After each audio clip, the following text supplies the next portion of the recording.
The doctors left his mansion in perfect silence. Not one of them made eye contact as they gathered their leather bags and walked toward the gilded elevator. Their footsteps echoed against Italian marble like a funeral procession rehearsing its final act. Kang Min-jae didn't move. He sat in his enormous living room overlooking Seoul's glittering skyline. Alone, untouchable, dying. The cold golden light spilled across his black silk shirt, slightly open at the collar, revealing the dark Korean viper dragon tattoo that stretched from beneath his collarbone up the side of his neck. He looked like a god preparing to fall. And somewhere in the servants' quarters below, a 4-year-old boy had just escaped his mother's arms. This story explores the devastating collision between a dying mafia king and the woman who once loved him, and the child who will change everything. Please like, share and subscribe. The mansion breathed emptiness. Kang Min-jae lifted a crystal glass of whiskey to his lips, but he didn't drink. He simply held it, watching the amber liquid catch the dying light of Seoul's evening sun. One night. The words echoed through his mind like a death sentence written in silk. Dr. Park had spoken them carefully, clinically, as if discussing stock prices rather than the end of a human life. The rare cardiac condition had been discovered too late. The damage was irreversible. Surgery was impossible. Your heart will simply stop, the doctor had said. Sometime before dawn. Min-jae had dismissed them all with a single word: leave. Now he sat in the cold magnificence of his 47th-floor penthouse mansion, surrounded by priceless art, Italian leather and floor-to-ceiling windows that made Seoul look like a kingdom waiting to be conquered. A kingdom he would never rule again. His jaw tightened. The tattoo along his neck seemed to pulse with the rhythm of his failing heart, the black viper dragon coiling upward like smoke from a dying fire. His father had given him that mark at 17, pressing the needle himself while teaching him the first rule of the Kang bloodline. Love nothing. Trust no one. Control everything. Min-jae had obeyed perfectly. And now he would die perfectly, alone, silent, untouchable. His phone sat dark on the marble table beside him. No calls to make. No one to inform. His second-in-command, Director Yoon, would discover his body in the morning and execute the succession protocols. The empire would continue. The world would barely notice his absence. This is what you built, he thought bitterly. A throne made of ice. And now the ice is melting. He closed his eyes. 3 floors below in the servants' quarters, a small storm was brewing. Eli, please, come back here. Zuri Adebayo's whisper was desperate, urgent, but her 4-year-old son had already slipped through the supply room door and into the restricted corridor. She grabbed her cleaning cart and abandoned it, her heart pounding as she chased after him in the dim hallway. Her janitor's uniform was slightly too large, hiding the graceful lines of her body, but nothing could hide the panic in her dark brown eyes. Not tonight. Please God, not tonight. She had worked at this mansion for only 3 weeks, a temporary assignment through the elite medical facility that served Seoul's most powerful families. She cleaned floors, emptied trash, remained invisible. That was the plan. Stay invisible. Earn money. Disappear before anyone noticed her. Before he noticed her. But Eli had other ideas. Her son had been restless all evening, sensing something in the air, the way animals sense earthquakes before the ground begins to shake. When the team of doctors had swept through the lower levels with their grave expressions and expensive briefcases, Eli had watched them with unsettling intensity. Then he had simply walked away. Eli. Zuri hissed, rounding a corner into a corridor she had never seen before. The walls here were different. Darker. The lighting shifted from clinical white to something warmer, golden, intimate. Artwork lined the walls. Original pieces, she realized. Worth more than she would earn in 10 lifetimes. Her stomach dropped. The private quarters. Every new staff member had been warned. The upper floors were absolutely forbidden. No exceptions. No excuses. Violators would be terminated immediately, or worse. The "or worse" had been left deliberately vague. Zuri's hands trembled as she moved deeper into the forbidden space, her worn sneakers silent against the marble. She couldn't call out anymore. If security found her here, she would lose everything. Her job. Her visa. Her ability to provide for her son. But if she didn't find Eli?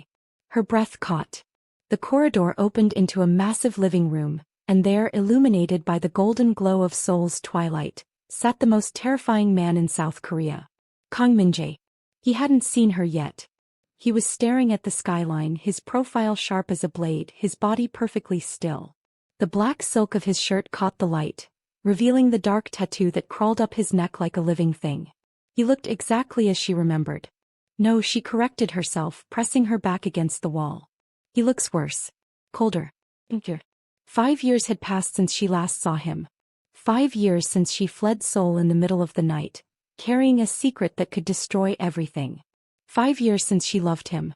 And there, standing in the center of that massive living room, completely unafraid, was their son. Eli had found him. The small boy stood perfectly still, studying the man in the leather chair with an intensity that seemed impossible for a 4-year-old. His curly black hair caught the golden light. His skin was a beautiful warm brown, darker than any Korean child's, lighter than his mother's deep Nigerian complexion. But his eyes were pure Kong. Dark, piercing, unreadable. Min-jae noticed the child before he noticed the fear flooding through Zuri's body. His head turned slowly, predator sensing prey, and for a long moment he simply stared at the small figure who had invaded his final hours of existence. The whiskey glass lowered. "Who are you?" His voice was quiet, controlled. But beneath the silk of his tone lay something dangerous. The coiled patience of a man who had ordered deaths with less inflection. Eli didn't flinch. "Are you sad?" the boy asked. The question hung in the air like smoke. Min-jae's eyes narrowed. In 32 years of life he had been feared, obeyed, betrayed, and worshipped. But he had never been asked if he was sad by a child who showed absolutely no fear of him. "You shouldn't be here," he said. Eli tilted his head, a gesture so familiar it made Min-jae's chest tighten for reasons he couldn't name. "My mama says being alone makes people sad," the boy continued, his small voice steady. "You look alone." Something cracked behind Min-jae's eyes. Not visibly, not obviously, but somewhere deep in the frozen wasteland of his chest, a hairline fracture appeared in walls that had taken decades to build. He didn't speak. The child walked closer. "I can sit with you," Eli offered. "So you're not alone." And before Kang Min-jae, feared Mafia boss, silent dragon, dying king, could respond, the small boy climbed into his lap and settled against his chest like he belonged there. Like he had always belonged there. Zuri couldn't breathe. She watched from the shadows as her son curled into the arms of the man who didn't know he was a father. The man who would have destroyed them both if he had ever discovered the truth. The man she had loved so completely it nearly killed her. "Move," her mind screamed. "Get Eli. Get out. Run." But her legs wouldn't obey. Because she saw something she had never seen before. Not in the 2 years she had known him, not in the 18 months she had shared his bed, not in the single night she had realized she was carrying his child. She saw Kang Min-jae freeze. Not with anger. Not with irritation. With something that looked horrifyingly close to emotion. His arms hovered awkwardly at his sides as if he had forgotten how human touch worked. His jaw was tight. His eyes, those cold, piercing eyes that had watched men die without blinking, were fixed on the small head resting against his chest with an expression that bordered on terror. "You." His voice cracked slightly. He cleared his throat. "You should go back to your mother." "She's working," Eli said simply. "She cleans things." Min-jae's brow furrowed. "A cleaning staff's child?" The boy snuggled closer, completely unaware that he was cuddling with a man responsible for controlling half of Seoul's underground economy.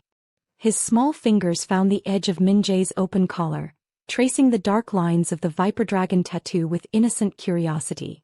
"Pretty snake," he murmured. And Kang Min-jae, the silent dragon himself, did something he hadn't done in years. He exhaled. Not a controlled breath. Not a calculated pause. A real, shuddering exhale that seemed to release something ancient and wounded from somewhere deep inside him. His arms slowly lowered. One hand hovered over the child's back, not touching, not quite, as if afraid the contact might burn him. "It's a dragon," he corrected quietly. "Not a snake." "Dragons are big snakes," Eli said with 4-year-old logic. Something shifted in Min-jae's expression. Was that amusement? No, Zuri thought, horror and wonder warring in her chest. That's not possible. He doesn't smile. He doesn't soften. He doesn't.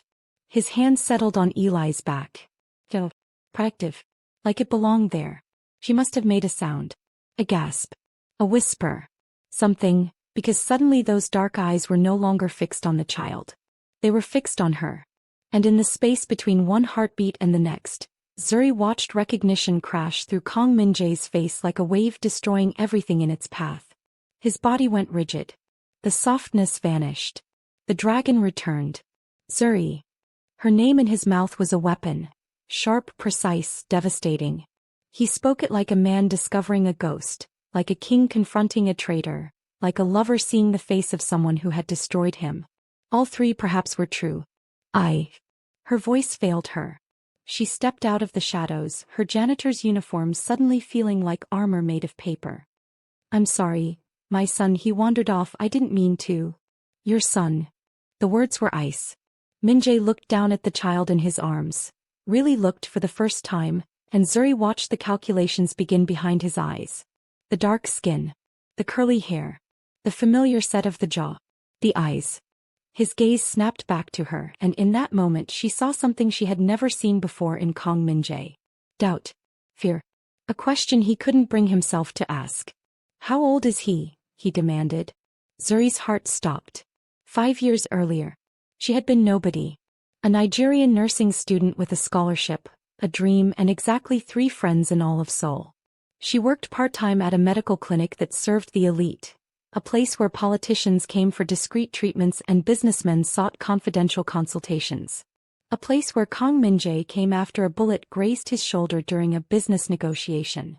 He had walked through the emergency entrance at 2 a.m., bleeding through a suit that cost more than her annual tuition, and demanded to see no one but the night staff. Zuri had been the only nurse on duty. You need a hospital, she had told him firmly, pressing gauze against the wound. This requires surgery. No hospitals. His voice was calm despite the blood. No records. Sir, I'm not qualified to. Then learn. He had looked at her then, really looked, and she had felt something shift in the atmosphere. Like gravity itself had decided to bend in his direction. What's your name? He asked. Adebayo. Zuri Adebayo. Nigerian. Yes. Pause. Then, you have steady hands, Zuri Adebayo. Most people shake when they see this much blood. Where I come from, she said quietly, threading the needle, blood is just blood. It doesn't scare me. Something flickered in his eyes. Interest. Danger. She should have run then. Should have recognized the predator studying his prey with calculating patience. Should have understood that men like Kang Min-jae didn't simply notice people, they acquired them. But she was 22 and lonely and far from home, and no one had ever looked at her like she was worth seeing. He came back the next week. And the week after. And the week after that. Their relationship was impossible from the beginning. He never took her to public places. Never introduced her to associates. Never spoke about his business or his family or the dark world he controlled. But he showed up at her tiny apartment at midnight with groceries she couldn't afford. He paid her tuition anonymously through channels she couldn't trace. He sat in her kitchen and watched her cook Nigerian food, asking questions about her childhood, her mother, her dreams. He listened like her words were precious. And when he finally kissed her, 3 months after that first bloody night, he did it like a man who had forgotten how gentleness worked. I don't know how to do this, he admitted against her lips. I've never what? Wanted something I couldn't control. She should have heard the warning in those words. Instead she heard a confession. A vulnerability. A door opening to something human behind the monster's mask. She fell in love with him completely, catastrophically, knowing he was dangerous and believing, foolishly, desperately, that she might be the one person he wouldn't destroy. 18 months later she discovered she was pregnant. And 3 days after that she discovered what he really was. She had arrived at his penthouse unannounced, planning to tell him about the baby. Instead she walked into a scene that shattered every illusion she had built. 3 men knelt on the marble floor. Min-jae stood before them, his white shirt splattered with blood, his expression completely empty. You stole from the Kang family, he said quietly. From me. Please, one of them begged. Please, we'll pay it back, You'll pay, Min-jae agreed. But not with money. He nodded to someone behind them. Zuri didn't see what happened next. She fled before the screams began, ran through the penthouse into the elevator out of the building. Ran until her lungs burned and her legs gave out and she collapsed in an alley 6 blocks away, vomiting from terror and shock. She had known he was dangerous. She had not known he was death. She disappeared that night. Packed one bag, withdrew her scholarship, and vanished into Seoul's labyrinth of working-class neighborhoods. Changed her phone number. Cut ties with anyone who might lead him to her. She expected him to find her. He was Kang Min-jae. He found everyone. But weeks passed. Then months. No one came. She told herself it was because he didn't care enough to search. That she had been a convenience, a distraction, something easily forgotten. She didn't learn the truth until years later. That he had searched for her obsessively, desperately for nearly a year. That he had torn Seoul apart looking for the woman who vanished without a word. That he had eventually stopped searching because his people told him she was dead. A car accident. Faulty brakes. A body too burned to identify. He had buried an empty casket with her name on it. He had mourned her in silence. And then he had frozen whatever remained of his heart and sworn never to feel anything again. Present day. How old is he? The question hung between them like a blade waiting to fall. Zuri's mind raced through possibilities. Lies she could tell, explanations she could fabricate, anything to protect the secret that had defined her existence for 4 years. But Eli was still sitting in Min-jae's lap. And those eyes, identical, unmistakable, were staring at her with an intensity that stripped away every defense. She whispered. She watched him do the math. 4 years old. She had disappeared almost 5 years ago.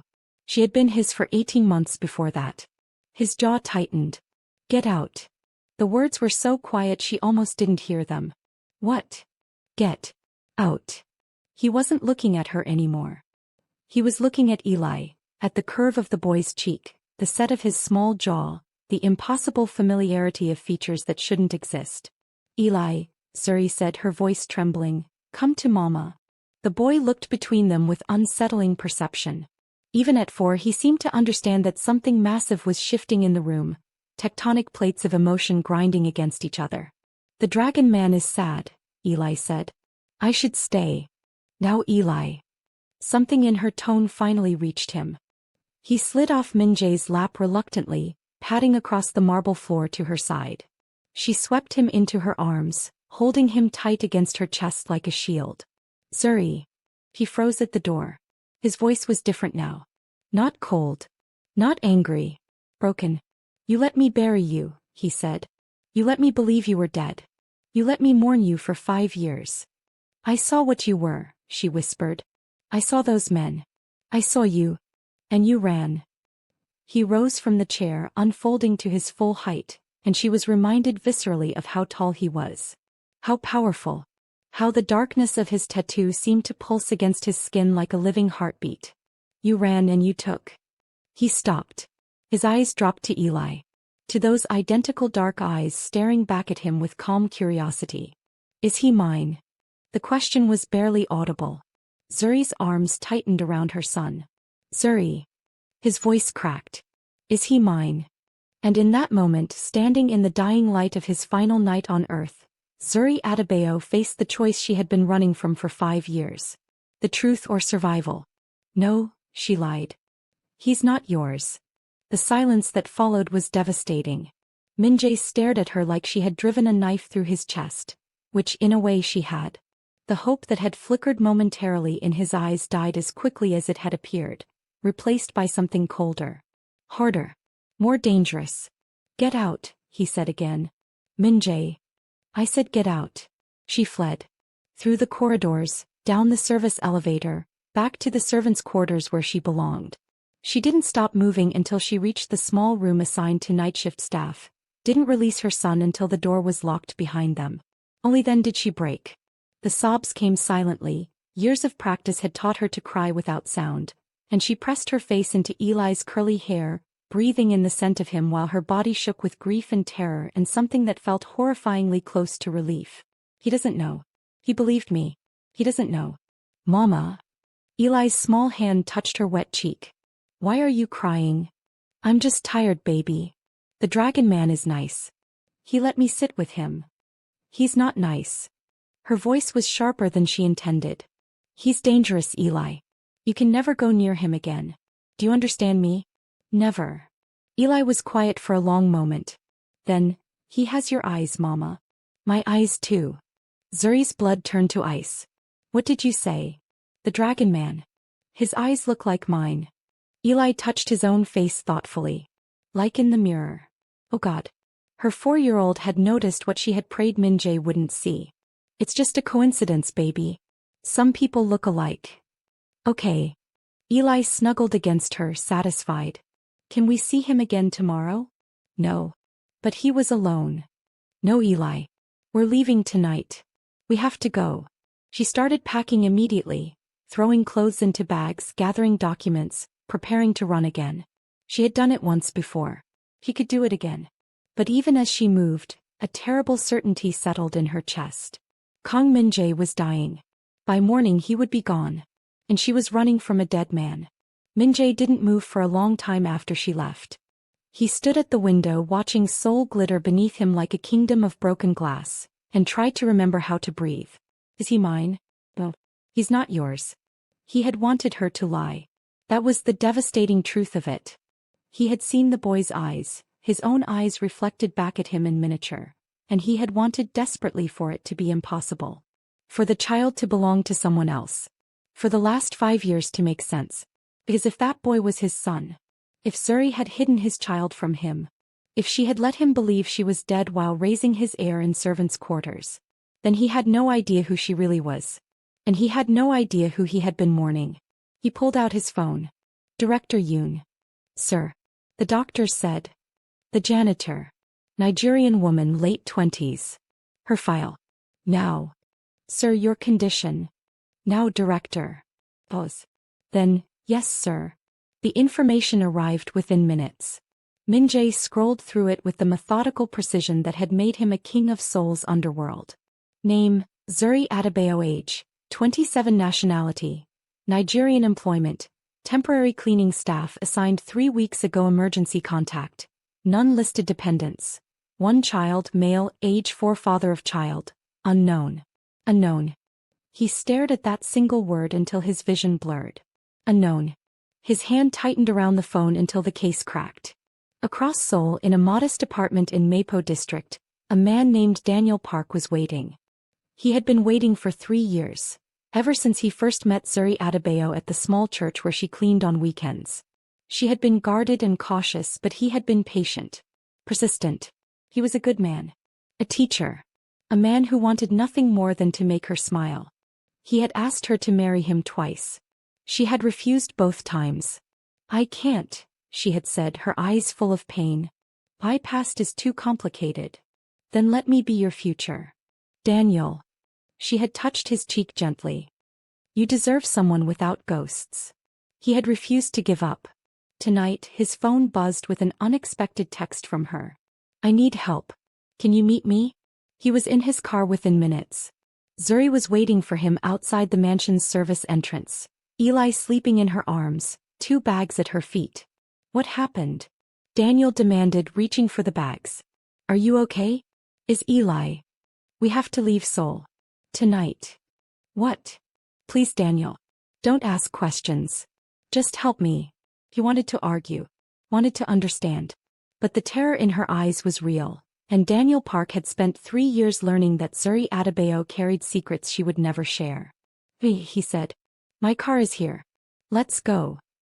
He loaded the bags while she settled Eli in the back seat, strapping him into a car seat Daniel kept for occasions exactly like this. The boy murmured in his sleep but didn't wake. Busan? Daniel asked, sliding behind the wheel. Yes. The ferry to Japan leaves at 6 a.m. Japan. He stared at her. Zuri, what is going on? Who are you running from? She looked out the window at the towering mansion behind them. The only man I ever loved, she whispered. Daniel felt something cold settle in his chest. And Eli's father? Silence. Zuri. Is that who we're running from? Eli's father. She turned to face him, and the devastation in her eyes was answer enough. Please, she said. Please just drive. He drove. It took Kang Min-jae exactly 47 minutes to discover she was gone. He had spent those 47 minutes convincing himself that she was telling the truth. That the child wasn't his.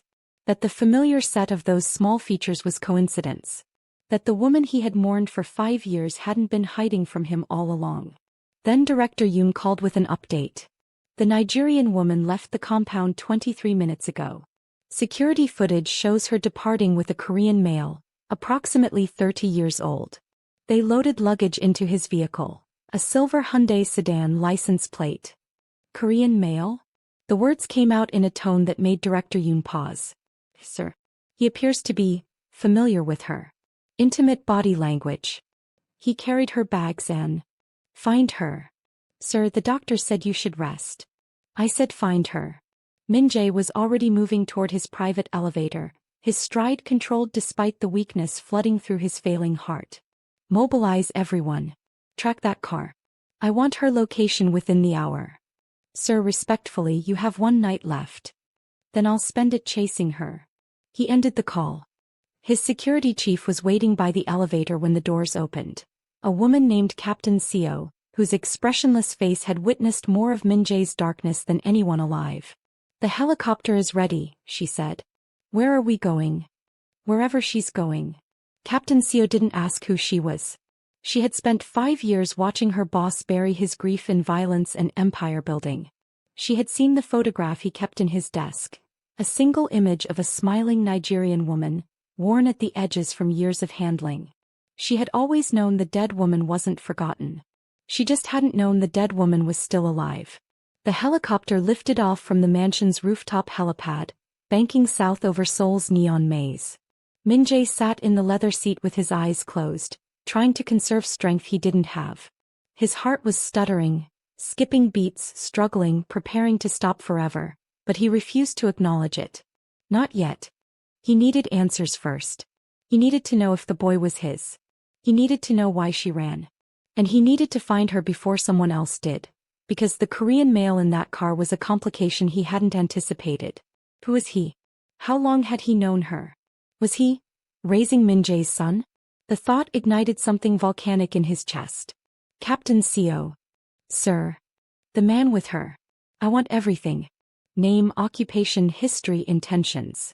Already running the facial recognition, sir. We should have results within. Her earpiece crackled. Just came through. Daniel Park, age 32. Elementary school teacher, Mapo District. Volunteer at St. Michael's Church. Multiple witness accounts suggest he's been pursuing a romantic relationship with the subject for approximately 3 years. 3 years. This man had been courting the mother of Min-jae's child, had been playing father to his son for 3 years. And her response? She appears to have declined his advances repeatedly. However, she called him tonight requesting assistance. He arrived within minutes and is currently driving her toward Busan. Busan. The ferry terminal. She was fleeing the country. How long until we intercept? At current speeds, we'll overtake them in 43 minutes. Min-jae opened his eyes. Make it 30. Daniel saw the black SUVs before Zuri did. They appeared in his rearview mirror like shadows materializing from nowhere. 3 identical vehicles, driving in perfect formation, gaining fast. Zuri. She was staring out the window, lost in thought. Who exactly is Eli's father? Her head snapped toward him. Why? Because there are 3 SUVs following us and they look like something out of a mob movie. He turned to look. The color drained from her face. Oh God. Oh God. Zuri, who is he? You need to go faster. Daniel, please, you need to... Tell me who he is. Her voice broke. He's Kang Min-jae. The name hit Daniel like a physical blow. Everyone in Seoul knew that name. The young CEO whose legitimate businesses were a front for something much darker. The man whose enemies had a habit of disappearing. The silent dragon, whose photograph appeared in society pages but whose true power operated entirely in shadows. You had a child with Kang Min-jae? I didn't know what he was. Not at first. Not until... Does he know? About Eli. Zuri's silence was answer enough. Oh my God. Daniel's hands tightened on the wheel. Zuri, if he finds out that child is his. He can't. He'll never let us go. He'll take Eli and I'll never see my son again and… Mama. Eli's sleepy voice cut through her panic. Go back to sleep, baby. Why are you scared? I'm not scared. Everything's fine. But her voice was shaking and even a 4-year-old could hear the lie. The SUVs were closer now. Close enough that Zuri could see the tinted windows, the military-grade build, the absolute purpose of their pursuit. Daniel, please. Please go faster.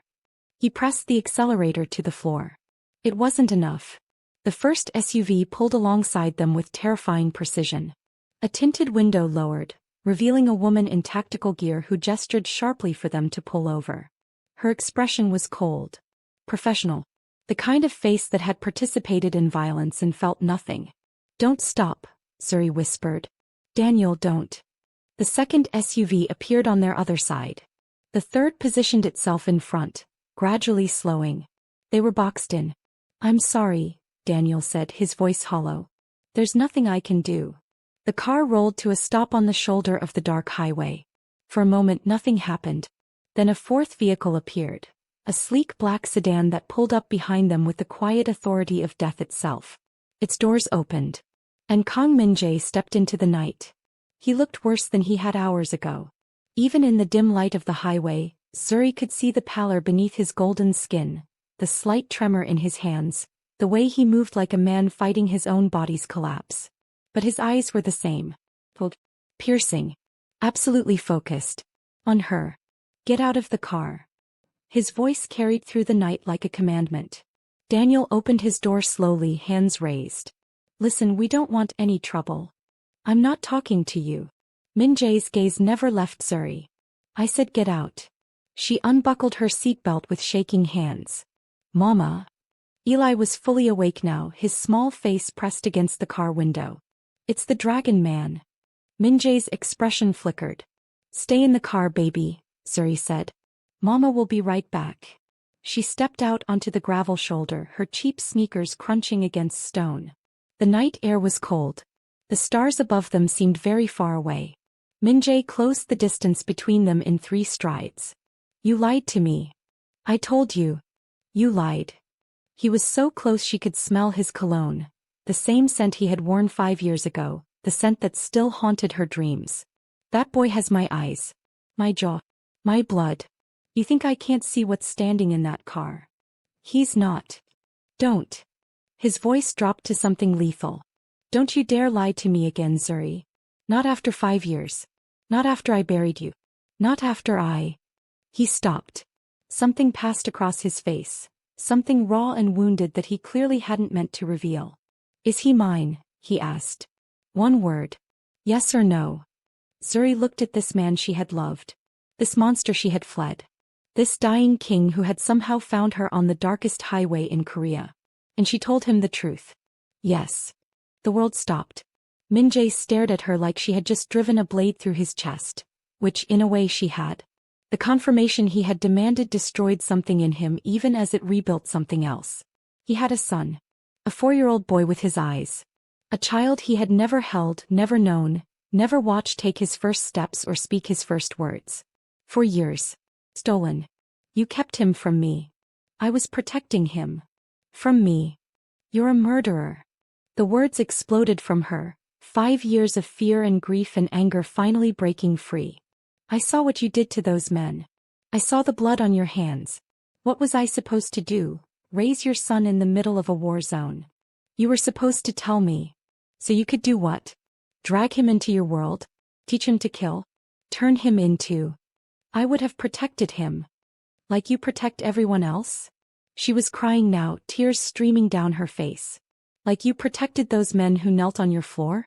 Like you protected me when you let me fall in love with you without knowing what you really were. Min-jae's jaw tightened. I would have been different, he said. For him. For you. I would have. You don't get to rewrite history. Her voice cracked. I saw who you are. I made the only choice I could. Silence. The night pressed around them, heavy with everything they couldn't say. And then quietly, devastatingly. I'm dying, Zuri. She blinked. What?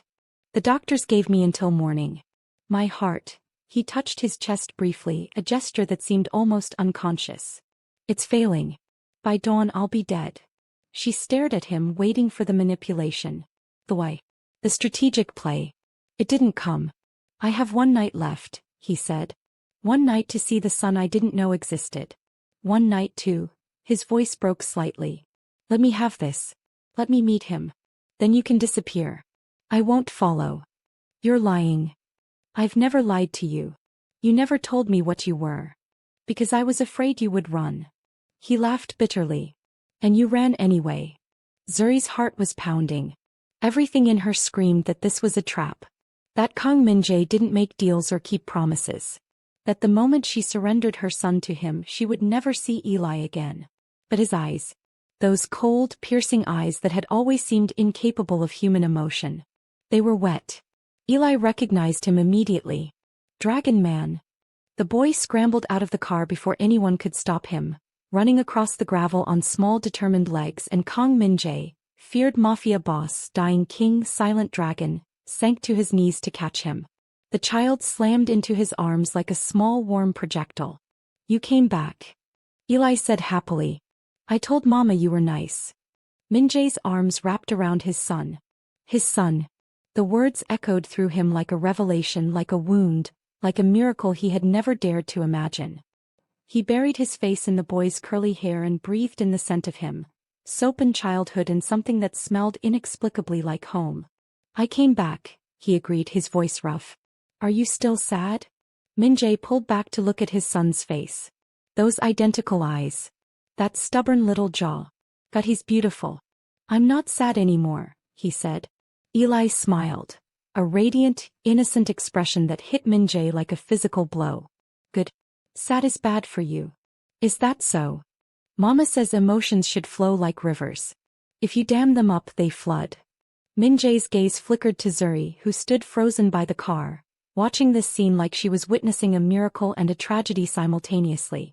Your mother is very wise, he said quietly. She's the wisest. Eli nodded seriously. She knows everything. Does she know? Min-jae hesitated, the question catching in his throat. Does she know who I am? You're the Dragon Man. You have a pretty snake on your neck. A dragon. Dragons are big snakes. Despite everything, the dying heart, the stolen years, the devastating truth, Min-jae felt his lips twitch. You said that before. Because it's true. This child. This impossible, beautiful, stubborn child. He had Min-jae's eyes and Zuri's fire and something entirely his own. A fearlessness that seemed to come from nowhere, a certainty that the world would bend to his will simply because he expected it to. He was perfect. Eli, Min-jae said slowly, do you know what a father is? Zuri made a small sound of protest. But Eli just tilted his head thoughtfully. It's a dad. Like the other kids have. I don't have one. Would you like one? The boy's eyes widened. Min-jae, Zuri stepped forward. Don't. You can't just. I'm his father. Min-jae rose to his feet, his son still in his arms, and faced her with something fierce blazing in his eyes. 5 years you kept this from me. 5 years I mourned you while you raised my child in secret. You don't get to tell me what I can and cannot say to my own son. He doesn't know you. Then let him know me. That's all I'm asking. One night. He stepped closer and she forced herself not to retreat. Let me have one night with my son before I die. You can hate me. You can fear me. You can run to the ends of the earth the moment the sun rises. But give me this. Zuri's jaw trembled. Every instinct screamed no. Every protective impulse demanded she grab her son and disappear into the darkness. But he's dying. The rational part of her brain, the part that had loved this man once before fear destroyed everything, recognized the truth in his words. Saw the pallor in his face. Noticed the way he kept one hand pressed subtly against his chest, as if holding himself together through sheer will. If he was telling the truth. If this was really his last night. Could she deny Eli the chance to know his father? Even briefly? Even imperfectly? One night, she whispered. Then we're gone. Relief flooded his features. Raw, unguarded, devastating. One night, he agreed. Daniel Park was still standing by his car, watching this scene unfold with increasing horror. Zuri, he said carefully, are you sure about this? Min-jae's attention shifted to him, and Daniel felt the temperature drop by several degrees. Who are you? A friend.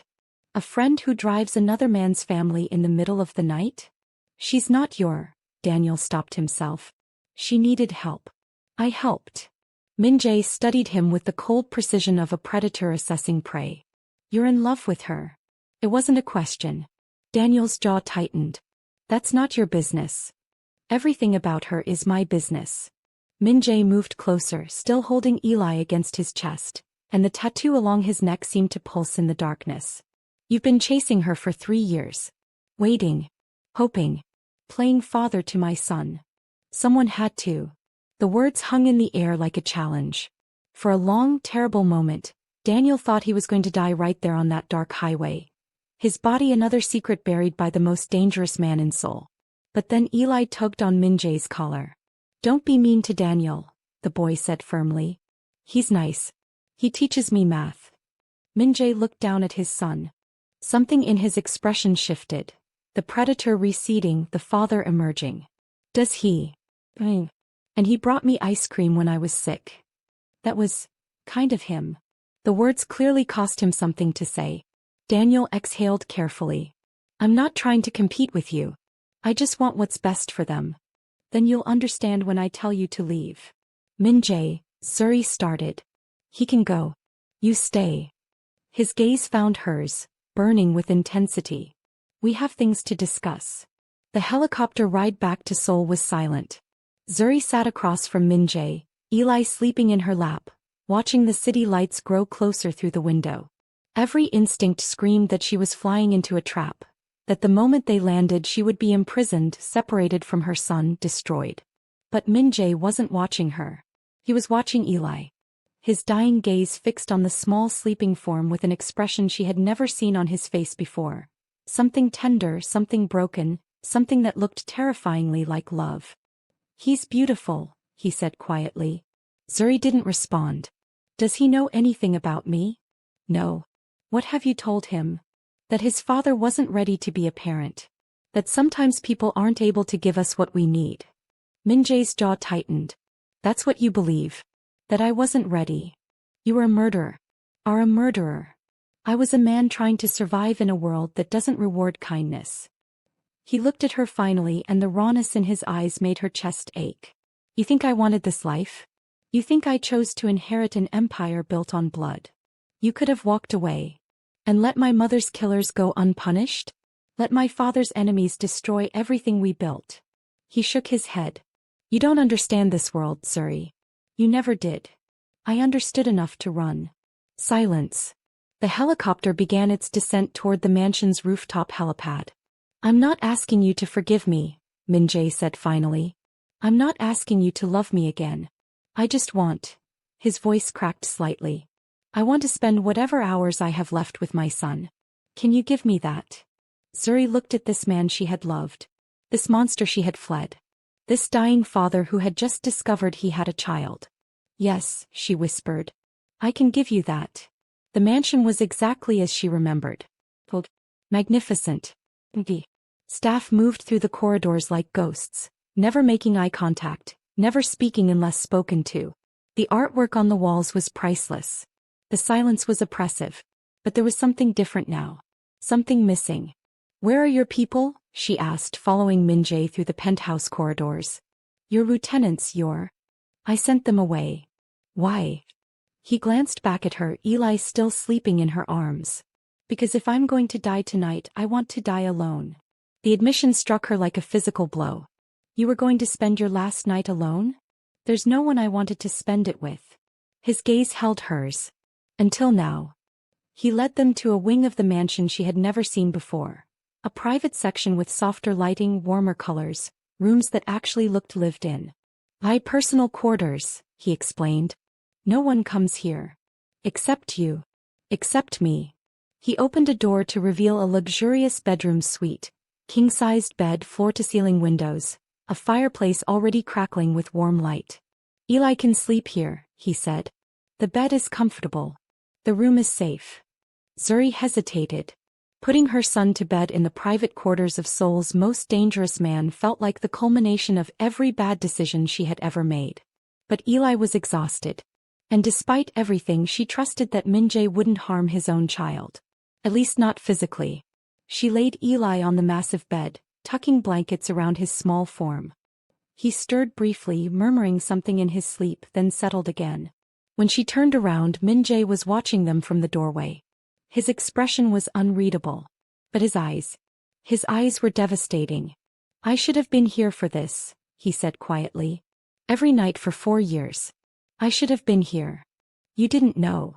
Because you didn't tell me." The accusation hung between them. "I was scared," she admitted.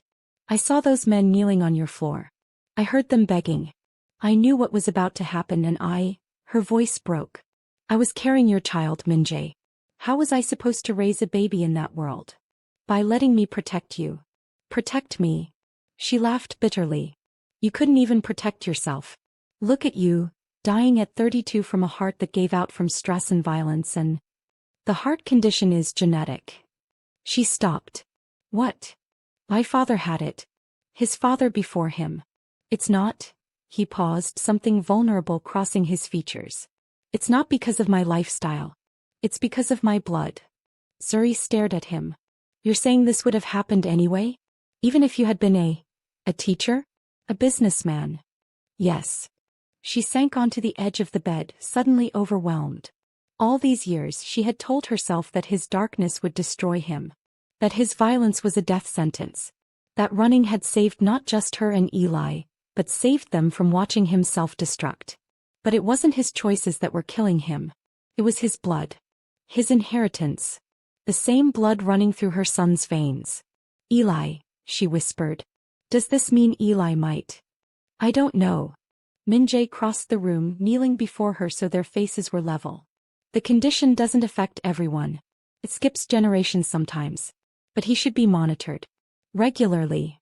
"By who?" "I can barely afford." "By my doctors. With my resources." His hand reached out, hesitated, then settled on her knee. "Let me provide for him. Even after I'm gone.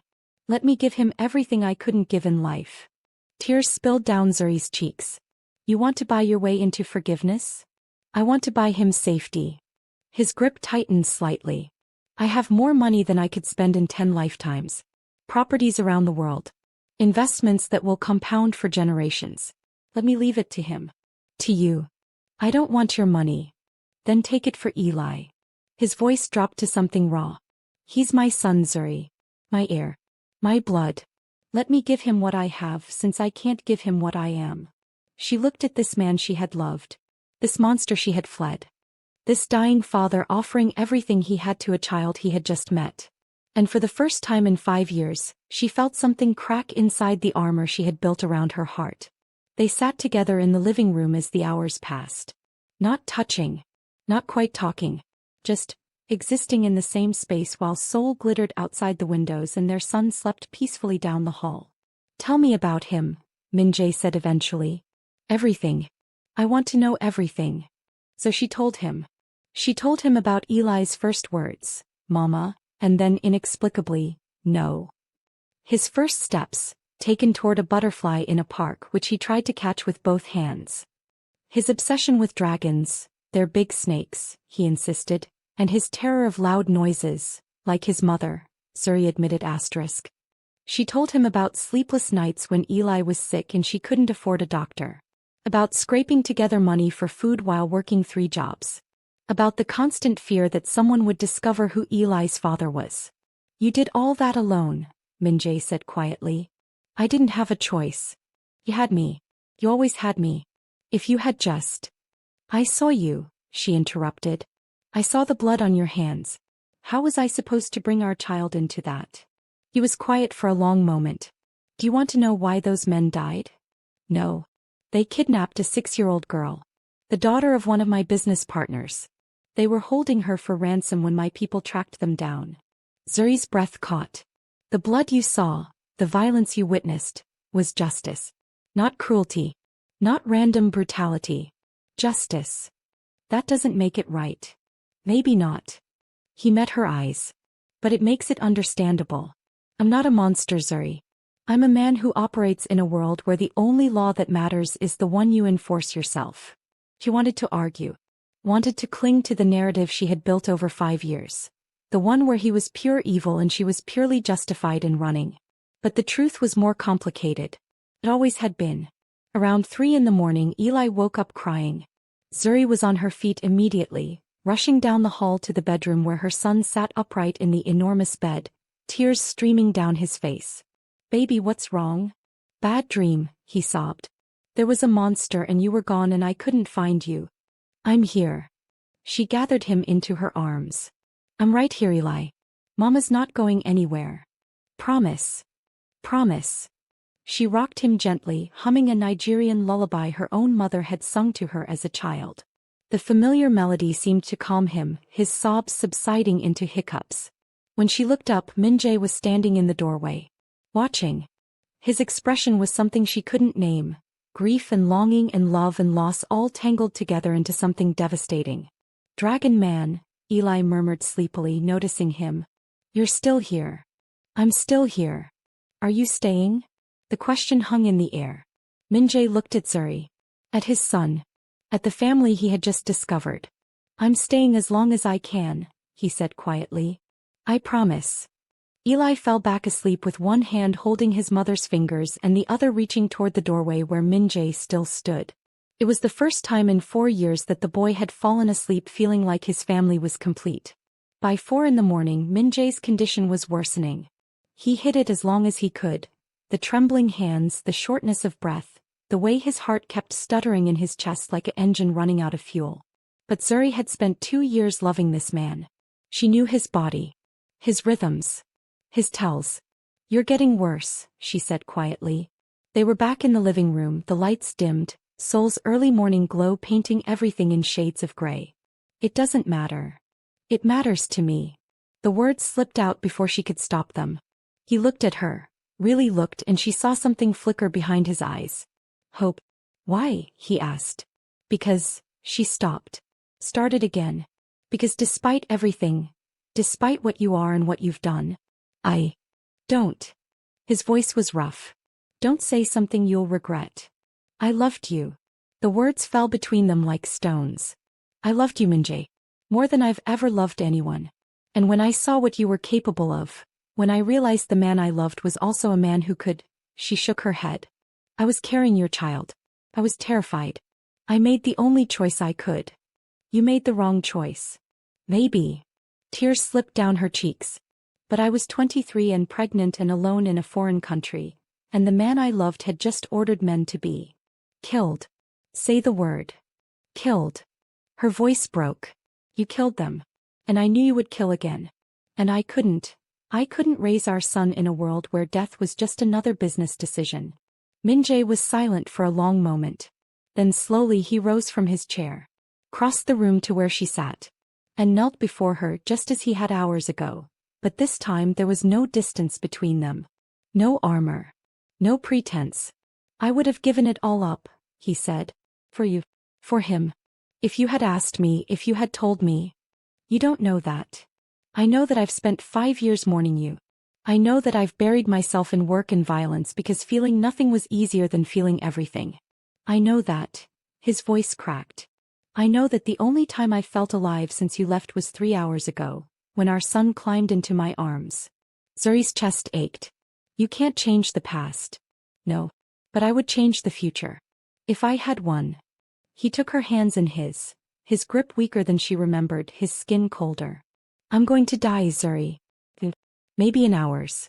And when I'm gone, you and Eli will be safe. Provided for. I'll make sure of it. I don't want your money. It's not about the money." He lifted her hands to his lips, pressing a kiss against her knuckles. "It's about making sure you never have to struggle again. That Eli never wants for anything. That the people I leave behind know you are mine, and that harming you would be the last mistake they ever made." She stared at him.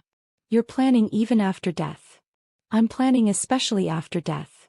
A ghost of his old smile crossed his face. "Did you think I would leave my family unprotected?" "My family." The words hit her like a wave. "We're not. You're the mother of my son. That makes you family. That makes you mine.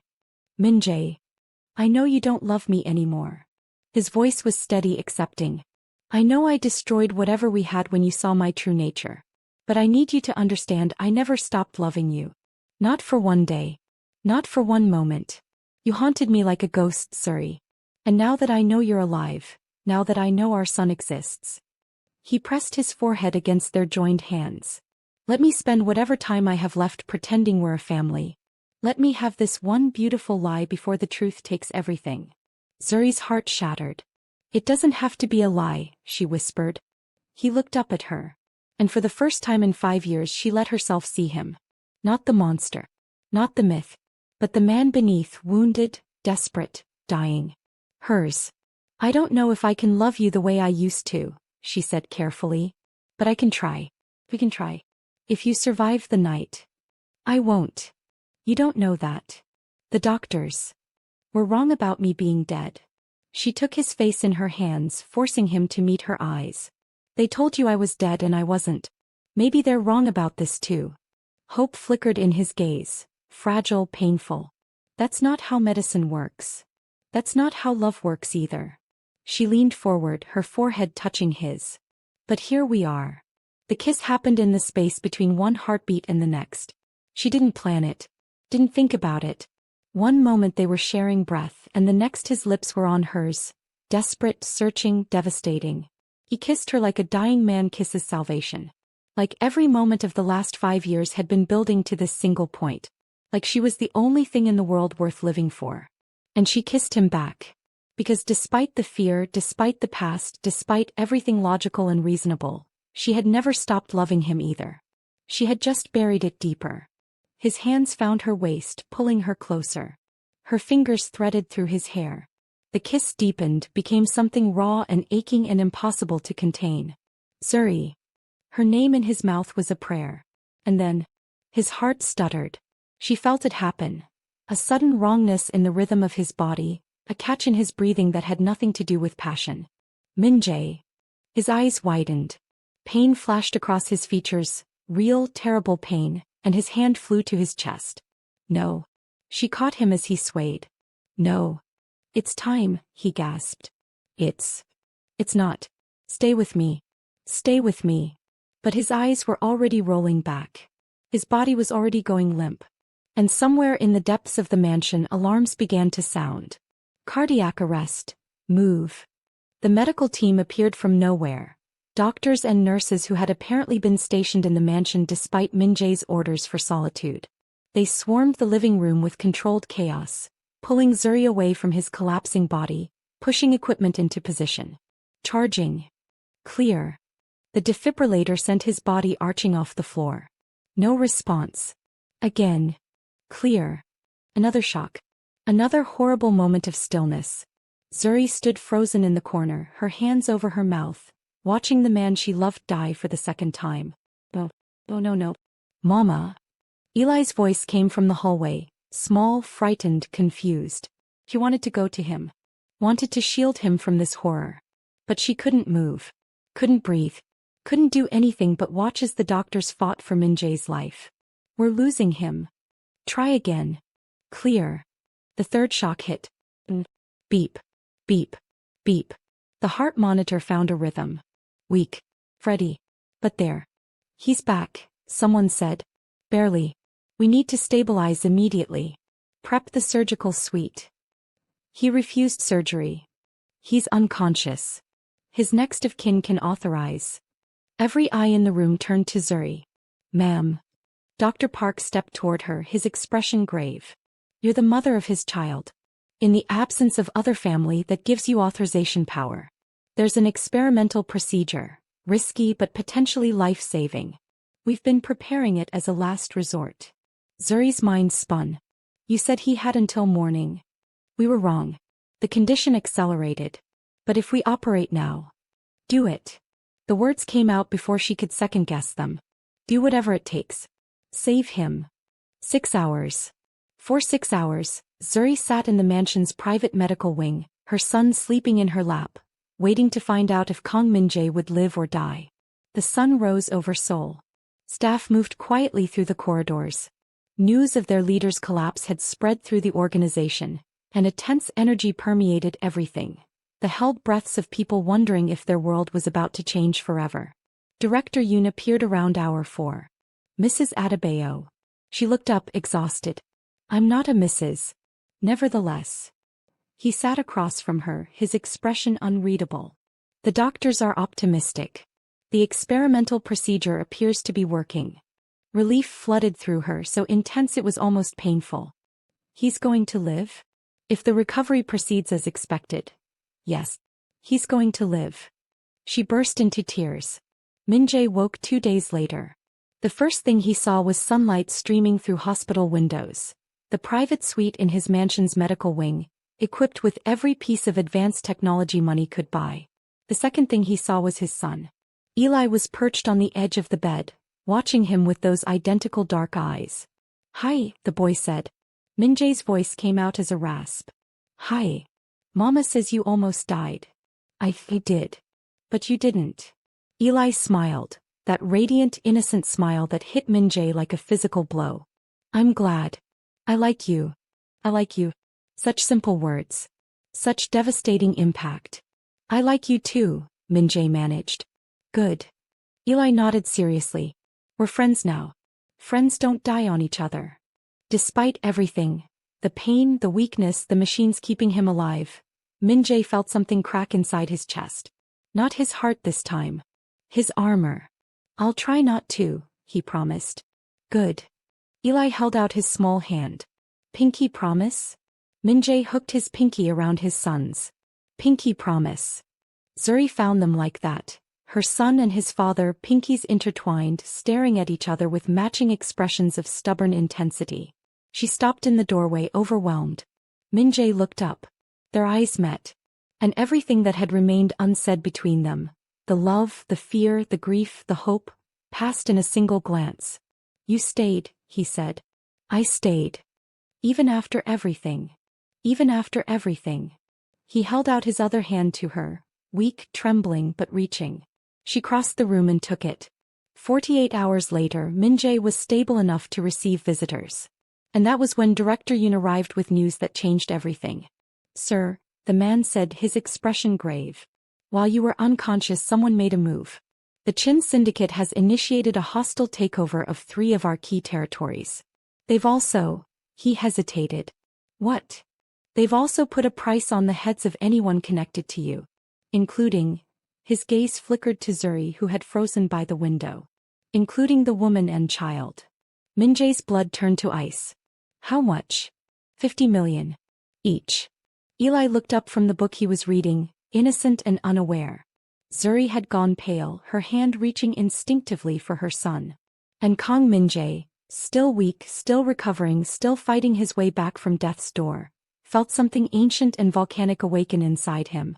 They had threatened his family. They had marked his son for death. Director Yoon. Sir. His voice dropped to something lethal, the cold, quiet tone that had made him the most feared man in Seoul. Call the old guard. Wake the dragons. All of them, sir? All of them. His eyes found Zuri's, burning with something that was equal parts love and wrath. Someone needs to be reminded what happens when you threaten the Kong bloodline. The call went out at dawn. Across Seoul, in penthouse offices and underground vaults, in luxury restaurants and armored warehouses, phones rang simultaneously. Encrypted lines crackled to life. Men and women who had sworn blood oaths to the Kong dynasty years ago, retired operatives, silent partners, shadow brokers, received the same 3 words. Wake the dragons. It was a code that hadn't been activated in 11 years. The last time it was used, 3 rival organizations ceased to exist within 72 hours.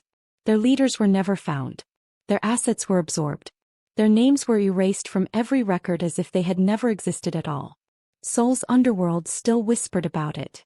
And now it was happening again.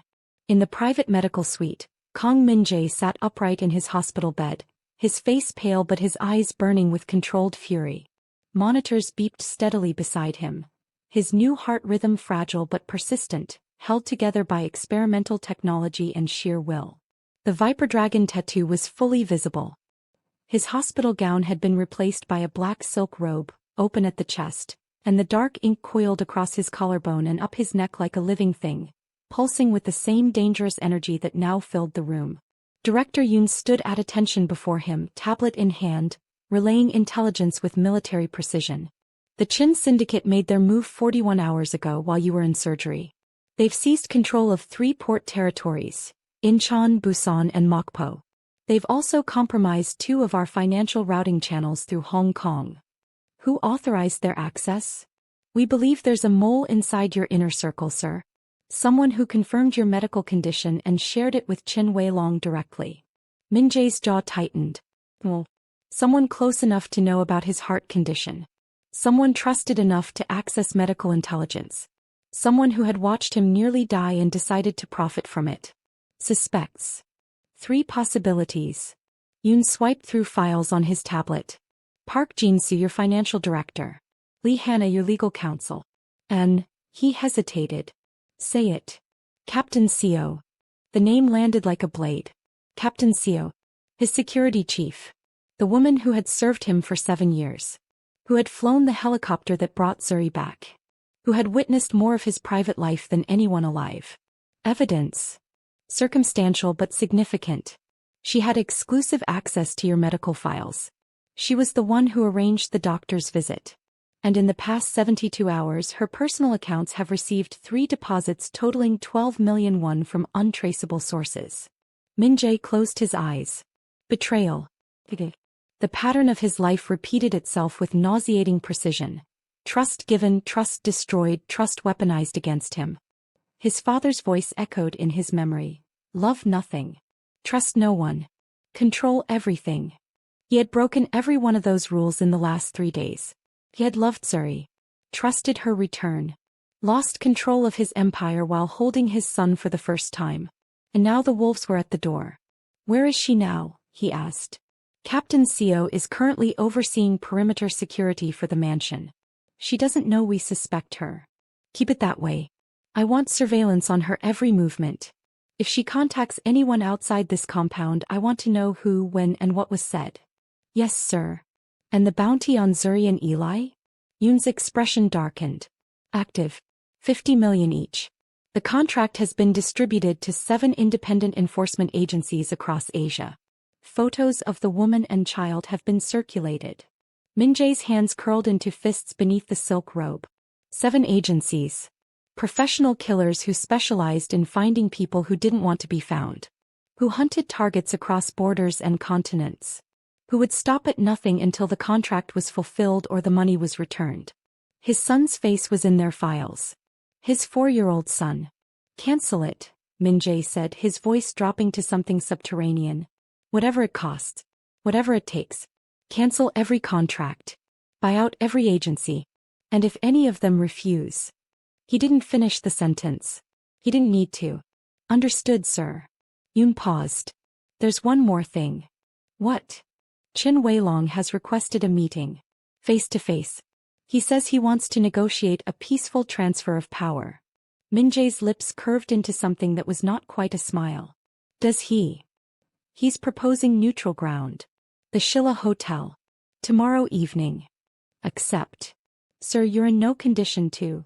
I said accept. Min Jae's gaze found Yoon's, and the director took an involuntary step back from whatever he saw in those eyes. Chin Wei-long put a price on my son's head. He doesn't get peace. He gets a performance. A performance, sir? He thinks I'm dying. Let him keep thinking that. Min Jae pulled the robe closed, covering the tattoo, covering the monitors, covering every sign of weakness. Until I show him otherwise. Zuri heard the conversations through walls. Not the words, the mansion was too well built for that, but the tone. The urgent murmurs of staff. The controlled footsteps of security personnel moving with increased purpose. The subtle shift in atmosphere that told her something fundamental had changed. She sat in the bedroom they had given her, a suite larger than any apartment she had ever rented, watching Eli play on the floor with a set of wooden blocks that probably cost more than her monthly salary. Her son was building a castle. Mama, look, he said, placing the final block on top. It's a dragon castle. It's beautiful, baby. It's for the dragon man. So he has a place to live when he gets better. Zuri's chest ached. In 3 days Eli had become completely attached to Kang Min Jae. He asked about him constantly, drew pictures of dragons for him, insisted on visiting the medical suite every morning and every evening, climbing onto the bed with fearless determination and chattering about his day while Min-jae listened with an expression that looked like a man discovering sunlight after years in darkness. It was beautiful. It was terrifying. Because Zuri understood something that Eli didn't. The world they had entered was not safe. The luxury surrounding them was a gilded cage. And the man her son adored was a magnet for violence. A knock at her door made her jump. "Come in." Director Yoon entered, his expression carefully neutral. "Ms. Adebayo, Mr. Kong has requested your presence in the main study. Is he okay?" "He's awake. And active." Something in Yoon's tone suggested this was not entirely good news. "He has information he needs to share with you." Zuri looked at Eli. "Can someone watch him?" "I've already arranged for Nurse Kim to stay with him. She's waiting outside." Zuri knelt beside her son. "Baby, Mama needs to talk to the Dragon Man for a little while. Nurse Kim is going to play with you." "Okay. Can I come?" "Not this time." "But, Eli." She took his face in her hands, looking into those eyes that were so much like his father's. "I need you to be brave and patient. Can you do that for Mama?" He studied her face with that unsettling 4-year-old perception. "You're scared again." "I'm not." "Your hands are shaking." She looked down. He was right. "I'm just nervous," she said. "Grown-up things." "The Dragon Man won't hurt you," Eli said with absolute certainty. "He likes you." "How do you know?" "Because he looks at you the way Daniel looks at you. But more." The observation hit Zuri like a freight train. "More?" she managed. "More everything." Eli returned to his blocks. "Go talk to him." "I'll be fine." The study was a cathedral of dark wood and leather. Bookshelves lined every wall, reaching from floor to ceiling. A massive desk dominated the center of the room, its surface bare except for a single laptop and a crystal decanter of whiskey that caught the low golden light. Min-jae was standing by the window when she entered. He had changed from the hospital robe into dark trousers and a black shirt, unbuttoned at the collar as always, the viper dragon tattoo climbing his neck like smoke rising from a dying fire. He looked stronger than he had yesterday. More controlled. More dangerous. But she could see the slight tremor in his left hand. The careful way he distributed his weight. The fact that he was leaning, almost imperceptibly, against the window frame for support. He was still fragile. Still fighting. "Close the door," he said. She did. "Sit down." "I'd rather stand." Something flickered in his eyes. Was that amusement? Admiration? Still stubborn. Still bossy. For one brief moment the tension between them shifted. From fear to familiarity, from danger to something warmer. A ghost of who they used to be. Then his expression hardened. "There's a contract on your life," he said. "Yours and Eli's." The words hit her like ice water. "What?" "A rival organization has placed a bounty on both of you. 50 million won each. The contracts have been distributed to professional killers across Asia." Zuri's legs gave out. She sank into the nearest chair, her mind spinning. "Why? I'm nobody. I'm a janitor." "You're the mother of my child. That makes you a target." He turned from the window to face her fully, and the cold fury in his eyes was barely contained. "They're using you to get to me. If they can't kill me directly, they'll destroy what I care about. Then let us go." Her voice was desperate. "If we leave, if we disappear, they'll have no reason to. They've already seen your face." Eli's face. "You can't disappear anymore, Zuri. Not from this." He crossed the room, stopping in front of her. "The only safe place for you right now is here. With me. Behind my walls. Under my protection. Your protection is what put us in danger. My enemies put you in danger. My protection is the only thing keeping you alive." She stared up at him, fury and fear warring in her chest. "So we're prisoners. You're protected. It's the same thing." "It's not." He knelt before her, a position that was becoming devastating in its familiarity, and took her hands. "I will not let anyone harm you or our son. I will burn this entire city to the ground before I let a single person touch either of you. But I need you to trust me." "Trust you?" She laughed bitterly. The last time I trusted you, I walked in on you ordering men's deaths. And I told you why. Those men were kidnappers. Child traffickers.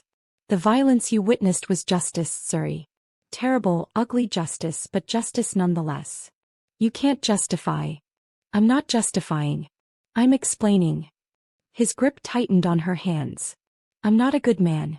I've never claimed to be. But I am a man who protects what's his. And you, both of you, are mine. The possessiveness in his voice should have frightened her. Instead, it made something deep inside her chest burn. I'm not yours, she whispered. You've always been mine. His thumb traced circles on her palm. Even when you ran. Even when I buried you. Even when I tried to forget you, you were still mine. Min-jae. Stay. Not forever. Not because I'm forcing you. Stay because it's the safest option. Because our son deserves to be protected. Because... His voice dropped to something raw. Because I can't lose you again. She looked at this man. This dangerous, wounded, dying man who had come back from death for her. Okay, she said. I'll stay. Daniel Park arrived at the mansion the next morning. He had spent 3 days calling Zuri's phone, which had been confiscated upon her return to the compound, and receiving no answer. He had contacted the police, who told him they had no jurisdiction over the Kong estate. He had reached out to mutual friends who either didn't know or were too afraid to say. Finally, in desperation, he had driven directly to the mansion gates and demanded to see her. To his shock, they let him in. He was escorted through marble corridors and velvet-lined hallways until he reached a sunlit morning room where Zuri was having breakfast with Eli. Zuri. She looked up, startled. Daniel. How did you? I've been trying to reach you for 3 days. Your phone is dead. I thought. He ran a hand through his hair. I thought he'd done something to you. I'm fine. We're fine. You're trapped in a mafia boss's mansion. That's not fine. Daniel, keep your voice down. Why?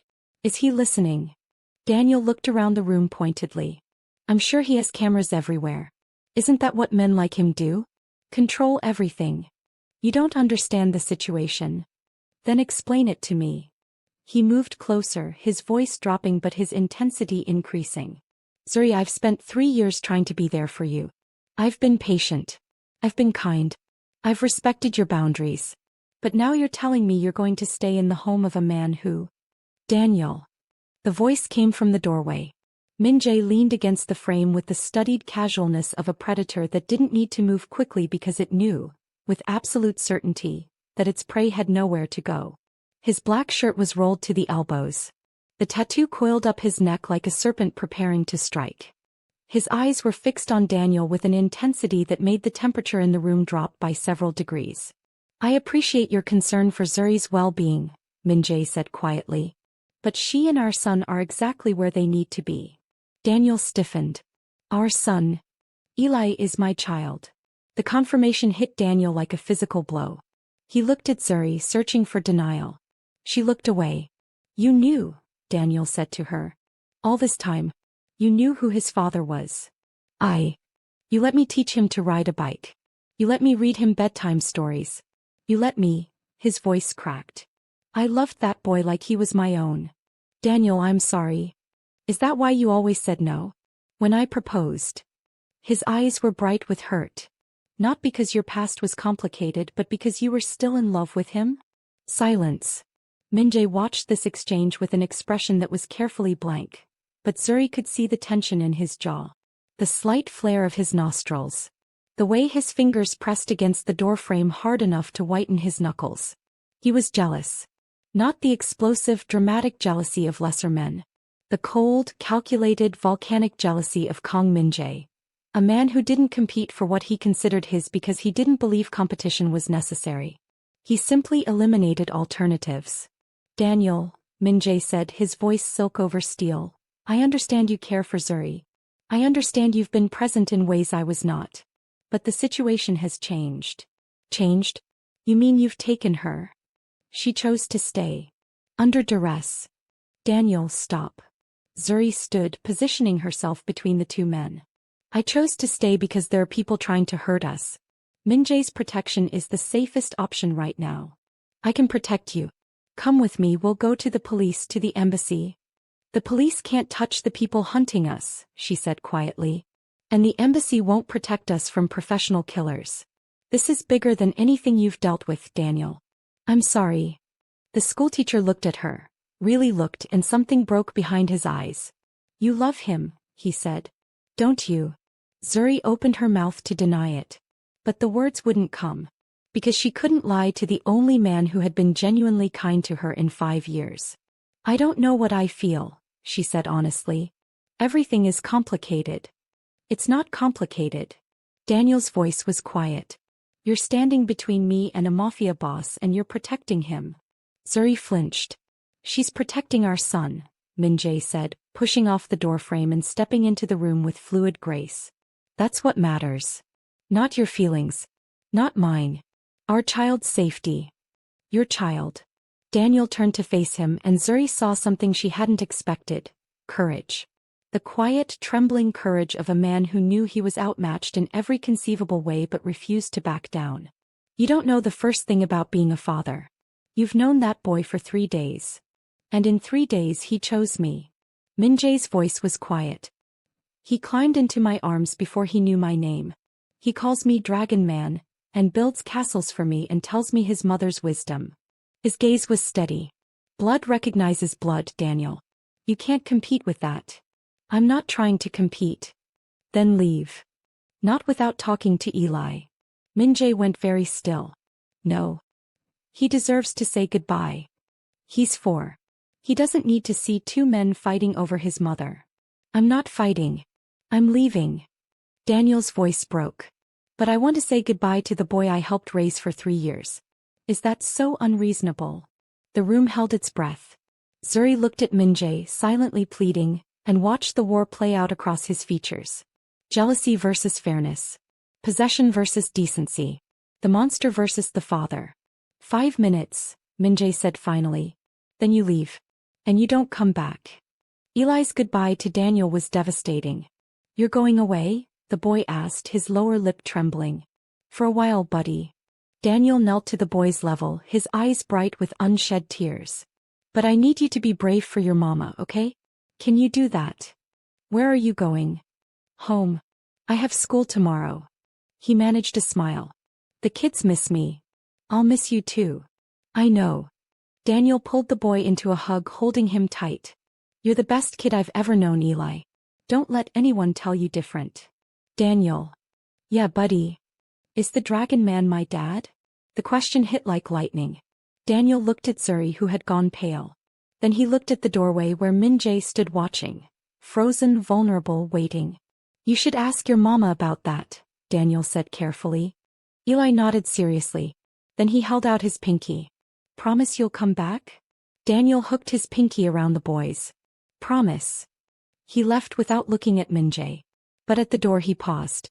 If you hurt them, he said quietly, I'll find a way to make you pay. I don't care who you are. Min-jae said nothing.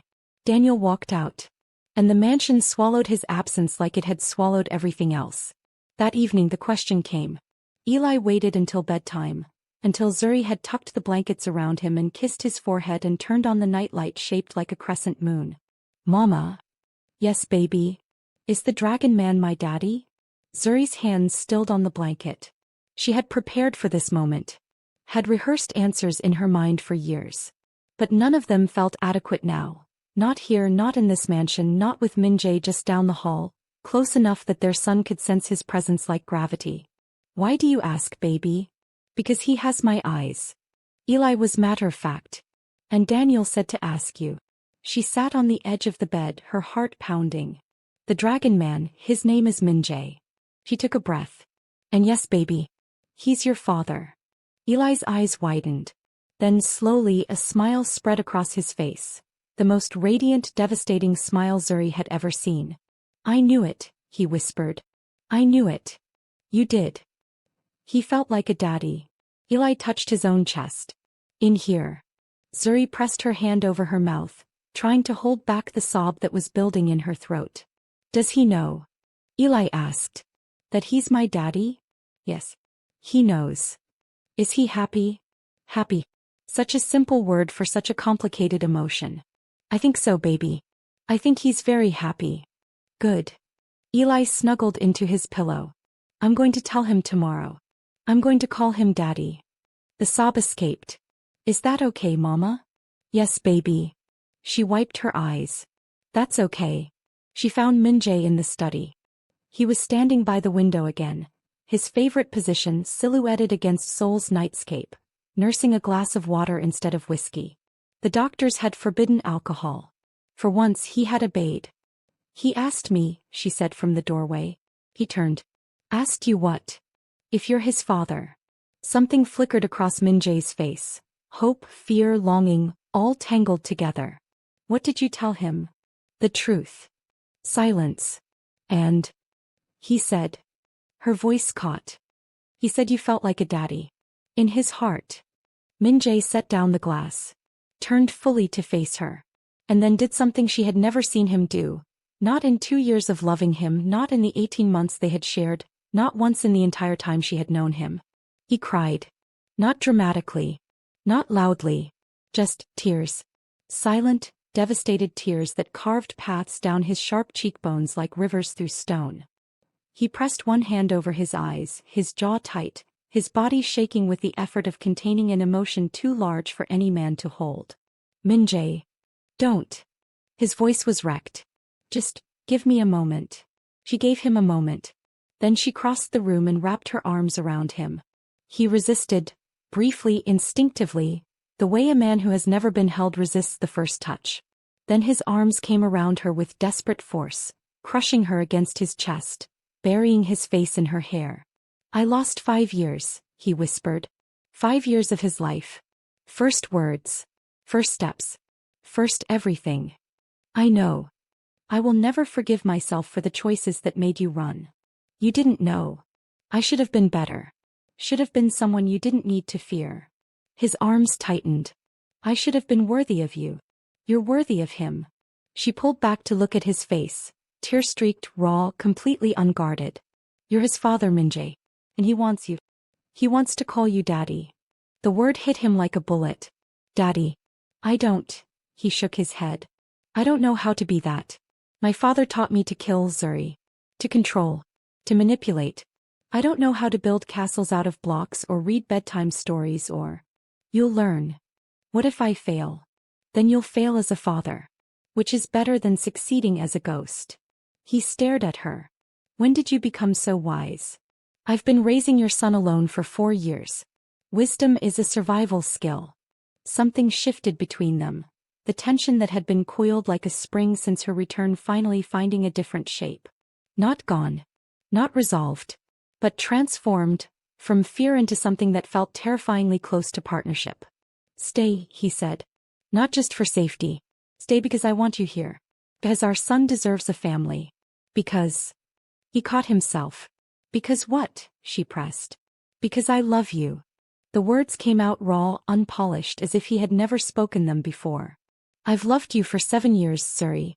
Through the grief and the anger and the darkness. Through everything. And I will spend the rest of whatever life I have left earning the right to say it again. She looked at this man she had loved. This monster she had fled. This father who was learning, slowly, painfully, to be human. I love you too, she said.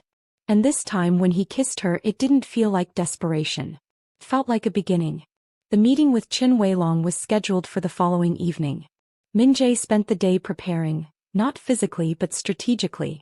He sat in his study with Director Yoon, Captain Seo, still unaware she was under surveillance, and 3 senior advisors, reviewing intelligence and planning every detail of the encounter. Chin expects weakness, Min-jae said, studying the holographic map projected above his desk. He thinks I'm dying. He believes my organization is in chaos.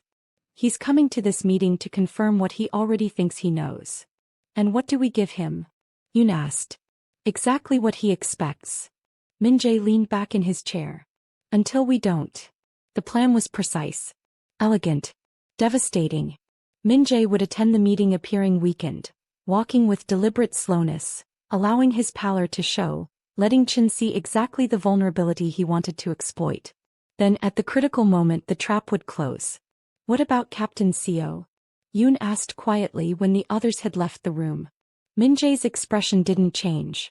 She'll attend the meeting as my security chief. Same role as always. Sir. If she's the mole, she'll make contact with Chen's people during the meeting. When she does, we'll have proof. He met Yoon's eyes. And then we'll deal with it. And if she's not the mole? Then someone else is. And we'll find them too. That afternoon, Eli called Min-jae Daddy for the first time. It happened casually, the way all life-changing moments seem to happen with children. Min-jae was walking through the corridor toward his private quarters when a small figure came barreling around the corner. Daddy! The word stopped him dead. Eli crashed into his legs, wrapping both arms around them with the uninhibited affection that only children are brave enough to offer. Mama says you're going to a meeting tonight. She says you have to be careful. Min-jae looked down at his son, at those matching eyes, that stubborn jaw, that fearless spirit, and felt the word echo through every empty chamber of his heart. Daddy. He knelt slowly, bringing himself to eye level. I'll be careful, he promised. Pinky promise? He held out his pinky. Pinky promise. Eli grinned. Then, with the devastating directness of a 4-year-old, Daddy? Yes. Can you teach me about dragons when you get back? I can teach you about anything you want. Real dragons. Real dragons don't exist, Eli. Mama says you're a dragon. The boy studied the tattoo on his neck with wide eyes. Are you a real dragon, Daddy? Min-jae looked at his son, this perfect, impossible creature who had shattered every wall he had spent decades building, and felt something ancient settle into place inside his chest. Not pain. Not fear. Purpose. I'm your dragon, he said quietly. And dragons protect their families. From monsters. From everything. Eli threw his arms around his father's neck. And Kong Min-jae, the silent dragon, feared across Seoul, killer of men, king of shadows, held his son like he was holding the world. The Shilla Hotel gleamed against Seoul's night sky like a crown of glass and light. Min-jae's convoy arrived at precisely 8 p.m., 3 black SUVs in formation, followed by his personal sedan with tinted windows so dark they absorbed the neon glow of the city.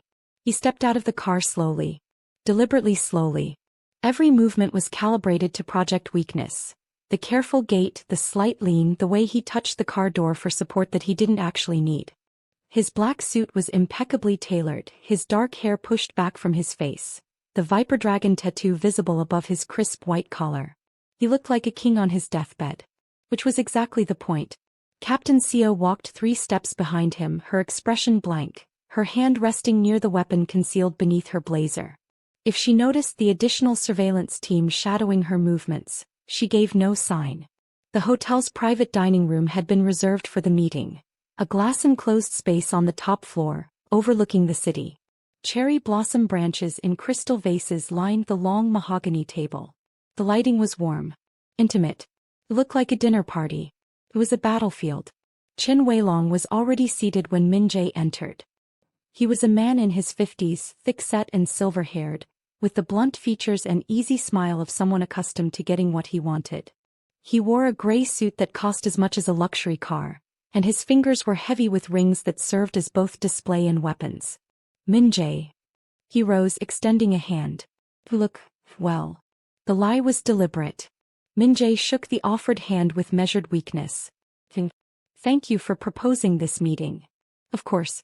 In times of transition, communication is essential. Transition. The word dripped with implication.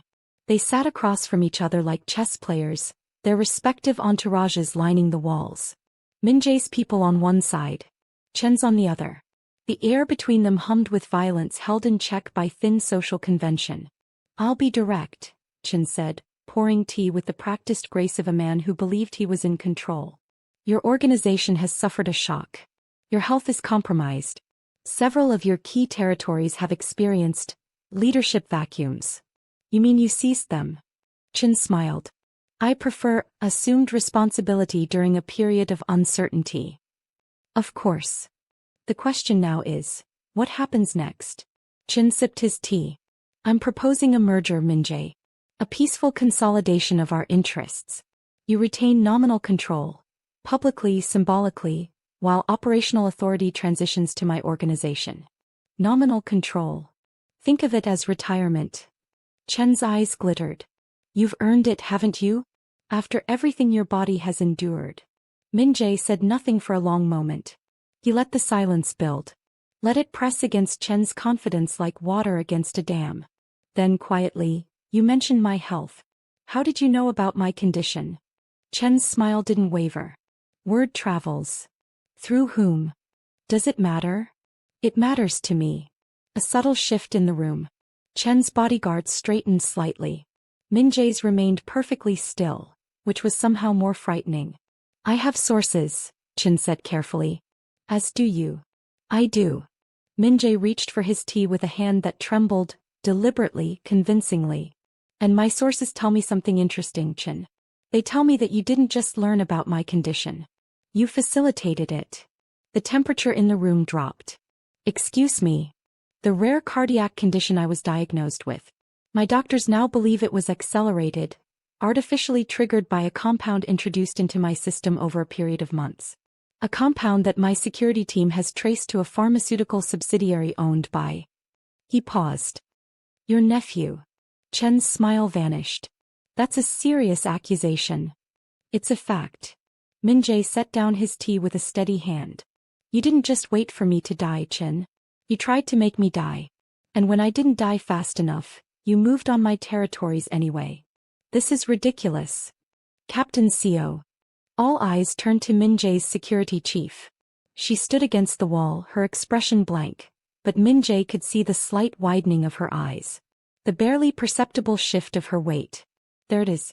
Captain Seo has been in contact with your people for approximately 6 weeks, Min-jae continued, his voice calm. She provided my medical records. She arranged for the doctors who diagnosed me. Doctors who were, coincidentally, connected to your pharmaceutical network. He has been your Molchan. But she has also been my bait. Silence. Captain Seo's hand moved toward her weapon. She never reached it. 2 of Min-jae's operatives materialized behind her, disarming her with surgical precision. She didn't struggle, perhaps because she knew it was futile, or perhaps because some part of her had been waiting for this moment. Why? Min-jae asked her. He didn't raise his voice. He never did. Seo met his gaze with something that looked almost like grief. Because you were already dying, she said. Everyone could see it, the isolation, the darkness, the emptiness. You were dying long before your heart gave out, Min-jae. I just accelerated the mercy. Mercy. You had nothing to live for. The words hit him like a blade. Nothing to live for. 1 week ago she would have been right. Take her, he said quietly. She'll be dealt with through proper channels. As they led her away, Min-jae turned back to Chin Weilong, whose composure had crumbled like wet paper. You, Chin stood, his chair scraping against the marble floor. You can't prove any of this. My lawyers will be busy. Min-jae rose to his full height. No weakness now, no trembling, no carefully calibrated frailty. He stood like the king he was, his jaw sharp, his eyes lethal, the viper dragon tattoo stark against his skin. While you were preparing for my death, I was preparing for yours. Chen's bodyguards reached for their weapons. They were too slow. The doors burst open and 20 of Min-jae's operatives flooded the room, armed, armored, and moving with the coordinated precision of a military strike force. Chen's men were disarmed and restrained in seconds. The dragons you awakened, Chen. Min-jae stepped closer, his voice dropping to something barely audible. They don't go back to sleep. You can't do this, Chen sputtered. I have alliances, connections. You had alliances. As of 30 minutes ago, your Hong Kong partners have been presented with evidence of your pharmaceutical scheme. Your Busan contacts have been offered more profitable arrangements with my organization. And your nephew, Min-jae paused. Your nephew has agreed to testify against you in exchange for immunity. Chen's face went white. This isn't a negotiation, Min-jae said. This is a notification. Your territories are mine. Your assets are frozen. Your operations are over. He leaned closer, close enough that Chin could see the intricate detail of the tattoo coiling up his neck, each scale of the viper dragon rendered in ink and pain and legacy. And Chin, the bounty you placed on my family. His voice dropped to something subterranean. If a single agent so much as looks at my son or the woman I love, I will dismantle your bloodline with the same precision I've dismantled your empire. That's not a threat. It's a prophecy. He straightened. Director Yoon. Escort Mr. Chin to the vehicle. He has a long night ahead of him. The drive back to the mansion was quiet. Min-jae sat in the back of the sedan, his eyes closed, his body finally surrendering to the exhaustion he had hidden throughout the performance. His heart was beating steadily, the experimental procedure holding, but his body ached with the strain of pretending to be both weak and strong in the span of a single evening. His phone buzzed. A text from Zuri. Are you safe? He stared at the message for a long time. In 32 years of life, no one had ever asked him that question. Not once. I'm safe. Coming home. He hesitated, then added. To. She was waiting for him in the entryway. Not the staff. Not the guards. Not Director Yoon. Her. Standing in the golden light of the mansion's entrance, wearing one of the silk robes the staff had provided, her natural hair loose around her shoulders, her dark eyes wide with worry. She looked like she belonged there. She looked like she had always belonged there. You're hurt, she said immediately, moving toward him. I'm tired. There's a difference. Sit down. Let me. I'm fine, Zuri. You almost died 3 days ago. You just confronted the man who tried to kill you. Sit down. He sat. Not because she had authority over him, although he was beginning to realize she did, but because the sound of someone caring about his well-being was so foreign, so desperately needed, that his body simply obeyed. She knelt before him and began removing his shoes, a gesture so intimate, so ordinary, that it undid him more completely than any confession. Chin is finished, he said quietly. The contracts on you and Eli have been cancelled. The mole has been identified and removed. You're safe. Her hands stilled on his shoelaces. Safe, she repeated as if testing the word. Safe. She looked up at him and her eyes were shining. Thank you. Don't thank me. You're mine. Protecting you isn't generosity, it's instinct. Min-jae. I know you hate when I say that. A ghost of a smile crossed his face. That you're mine. But it's true. You have been since the first night you stitched my shoulder and told me blood doesn't scare you. It doesn't. I know. He reached down, taking her face in his hands. That's why you're the only person who has ever been brave enough to love me. She leaned into his touch. Eli asked about you all night, she murmured. He wanted to stay up until you came home. He made it until 9:30 before he fell asleep on the couch. He waited for me. He said dragons always come home. Something broke in Min-jae's chest, not his heart but the last of the walls protecting it. I need to see him, he whispered. He's sleeping in the bedroom. Our bedroom. She caught herself, but the word was already spoken. Already real. Min-jae took her hand and stood. Together they walked through the silent mansion, through corridors of marble and gold and priceless art, until they reached the bedroom where their son slept. Eli was curled in the center of the enormous bed, one arm wrapped around a stuffed dragon that Zuri didn't recognize. Director Yoon brought it, Zuri whispered. Said it was from the gift shop at the Shilla. Eli hasn't let go since. Min-jae stood at the edge of the bed looking down at his son. His child. His legacy. Not of blood and violence and empire, but of love.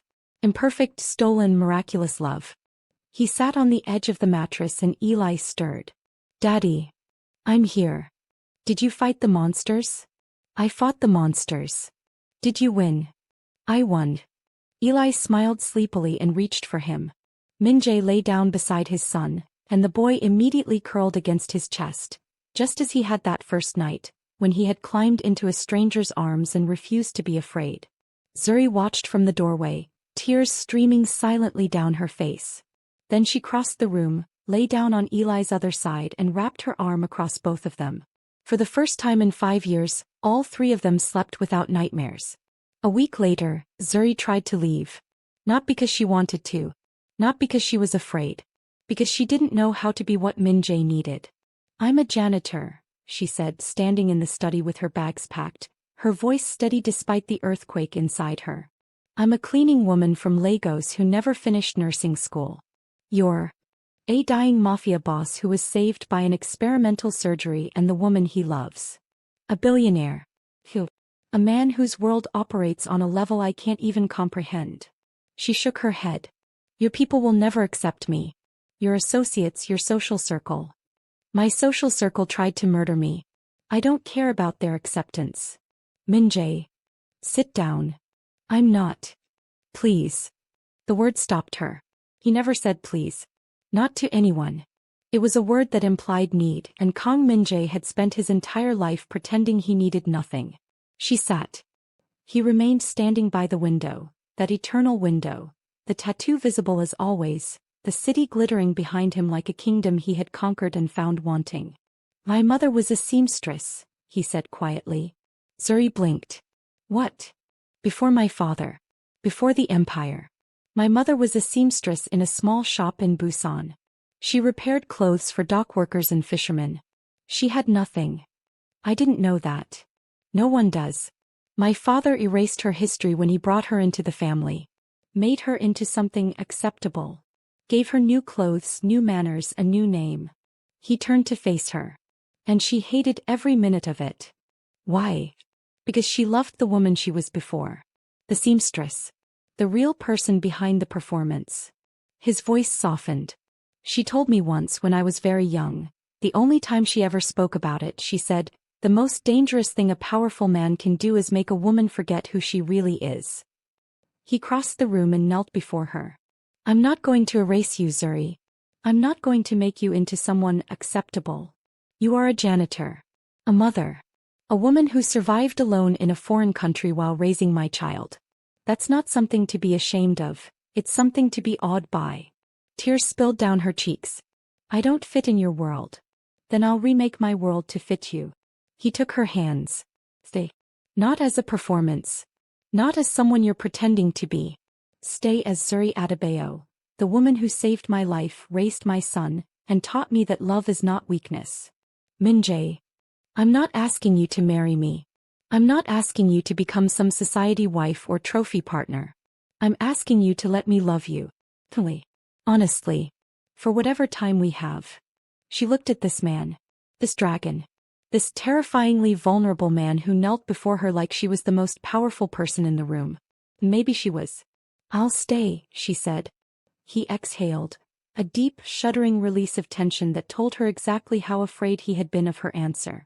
But I have conditions, she added. A flicker of something, was that amusement? Crossed his features. Name them. Eli goes to a normal school.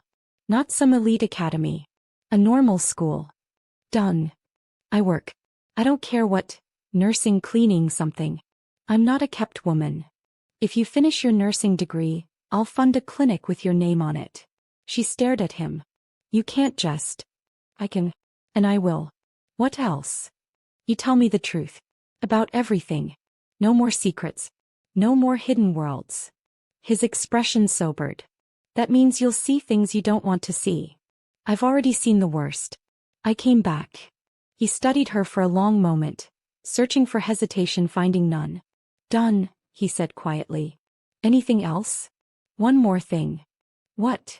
She leaned forward, took his face in her hands and looked directly into those dark, piercing eyes. Love me like you're not afraid of losing me. Something cracked behind his gaze. The last fragment of the wall he had built between himself and the world. I've been afraid of losing you since the night I met you, he said. But I'll try. She kissed him. Not desperately this time. Not out of grief or fear or the pressure of a ticking clock. He kissed him the way people kiss when they've decided to stop running. Fully. Deeply. With everything. His arms wrapped around her, pulling her close, and the warmth of his body, still fragile, still recovering, still fighting, felt like the safest place she had ever been. The kiss deepened. His hands traced her spine with reverent gentleness. Her fingers found the edges of his collar, touching the tattoo that curved along his neck, the mark of his bloodline, his violence, his survival. And beneath her fingertips, it felt less like a scar and more like a story. Their story. The world beyond the study windows continued its relentless spinning, soul humming with neon and ambition, the remnants of Chen's empire being quietly absorbed, the future reshaping itself around new realities. But inside this room, two broken people were choosing each other. And that was enough. Fade to black. 6 months later. The garden was Zuri's idea. She had found a neglected courtyard on the mansion's lower level. A space that had been designed for entertaining but abandoned when Min-jae decided he had no interest in entertaining anyone. Dead hedges lined the walls. Cracked tiles covered the floor. A dry fountain sat in the center, gathering dust and silence. "I want to fix this," she had told him. "I'll hire landscapers. I want to fix it. With my hands." He had learned by then not to argue. 6 months later, the courtyard was transformed. Living green walls replaced the dead hedges. Hand-painted tiles from Legos covered the floor in patterns that told stories Zuri had learned from her grandmother. The fountain ran with clear water, and in its basin Eli had placed 3 stone figures: a dragon, a woman, and a small boy. "That's us," he had explained matter-of-factly. It was the most beautiful thing Min-jae had ever seen. The changes extended beyond the garden. Min-jae had restructured his organization with surgical precision, moving the empire toward legitimate business, reducing the shadow operations, establishing legal frameworks that would protect the family long after he was gone. It wasn't an overnight transformation. The darkness of his world didn't simply evaporate because he wished it away. But he had made a promise to Zuri: no more secrets, no more hidden violence. And he kept it with the same obsessive devotion he had once applied to building his criminal empire. "You're different," Director Yoon observed one morning, watching Min-jae play with Eli in the garden. "Am I? 3 months ago you would have had the Shanghai delegation killed for their insult. Today you negotiated. Negotiation is more efficient than murder. That's not why you did it." Min-jae watched his son chase butterflies through the courtyard, his laughter echoing off the stone walls. "No," he admitted. "It's not." Zuri enrolled in nursing school. It was Min-jae's graduation gift to her. Not the tuition which he had paid without being asked, but the permission. Not his permission, she didn't need that. The permission she had never given herself. "I abandoned this dream 5 years ago," she told him the night before classes started. "What if I'm too old? Too late? You're 28. In Nigeria, 28 with a child and no degree is practically. You're in Korea. With the man who loves you. And a son who told me today that his mother is the smartest person in the world." He kissed her forehead. "He's right." She started classes the next day. Within a month, she was top of her cohort. Eli started school in March.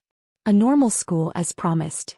A small international academy in Gangnam where children of diverse backgrounds learned together.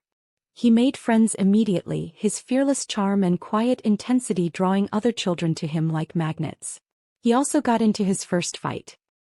"He said my mama was too dark to be pretty," Eli reported calmly, standing in the principal's office with a torn shirt and an unrepentant expression. Zuri was mortified. Min-jae was proud. "Violence isn't the answer," Zuri told their son firmly. "Daddy says sometimes it is," Eli countered. "Daddy is wrong." He shot Min-jae a look that could have melted steel. "Daddy stands corrected," Min-jae said smoothly. Later in private he told Director Yoon, "Find out who the boy's parents are. I want a meeting." "Sir, he's 5. No one disrespects my family. Regardless of age. You're going to intimidate the parents of a kindergartner? I'm going to educate them." The meeting happened. The parents were very receptive. No one at Eli's school made comments about his mother again. The proposal happened on a Tuesday. Not because Tuesday was special. Not because Min-jae had planned some elaborate gesture. But because he woke up that morning, watched Zuri sleeping beside him, her natural hair splayed across the pillow, her lips slightly parted, her hand resting on his chest over the scar from his surgery, and realized he couldn't wait another day. "Marry me." She opened one eye. "What?" "Marry me. It's 6 in the morning. I'm aware. You don't have a ring. I have 17. They're in the safe. I wasn't sure which one you'd want." She opened both eyes. "You bought 17 engagement rings? Over the past 3 months. Every time I saw one that reminded me of you, I bought it." He paused. "Director Yoon thinks I've lost my mind." She stared at him. Then she laughed. Not a polite laugh.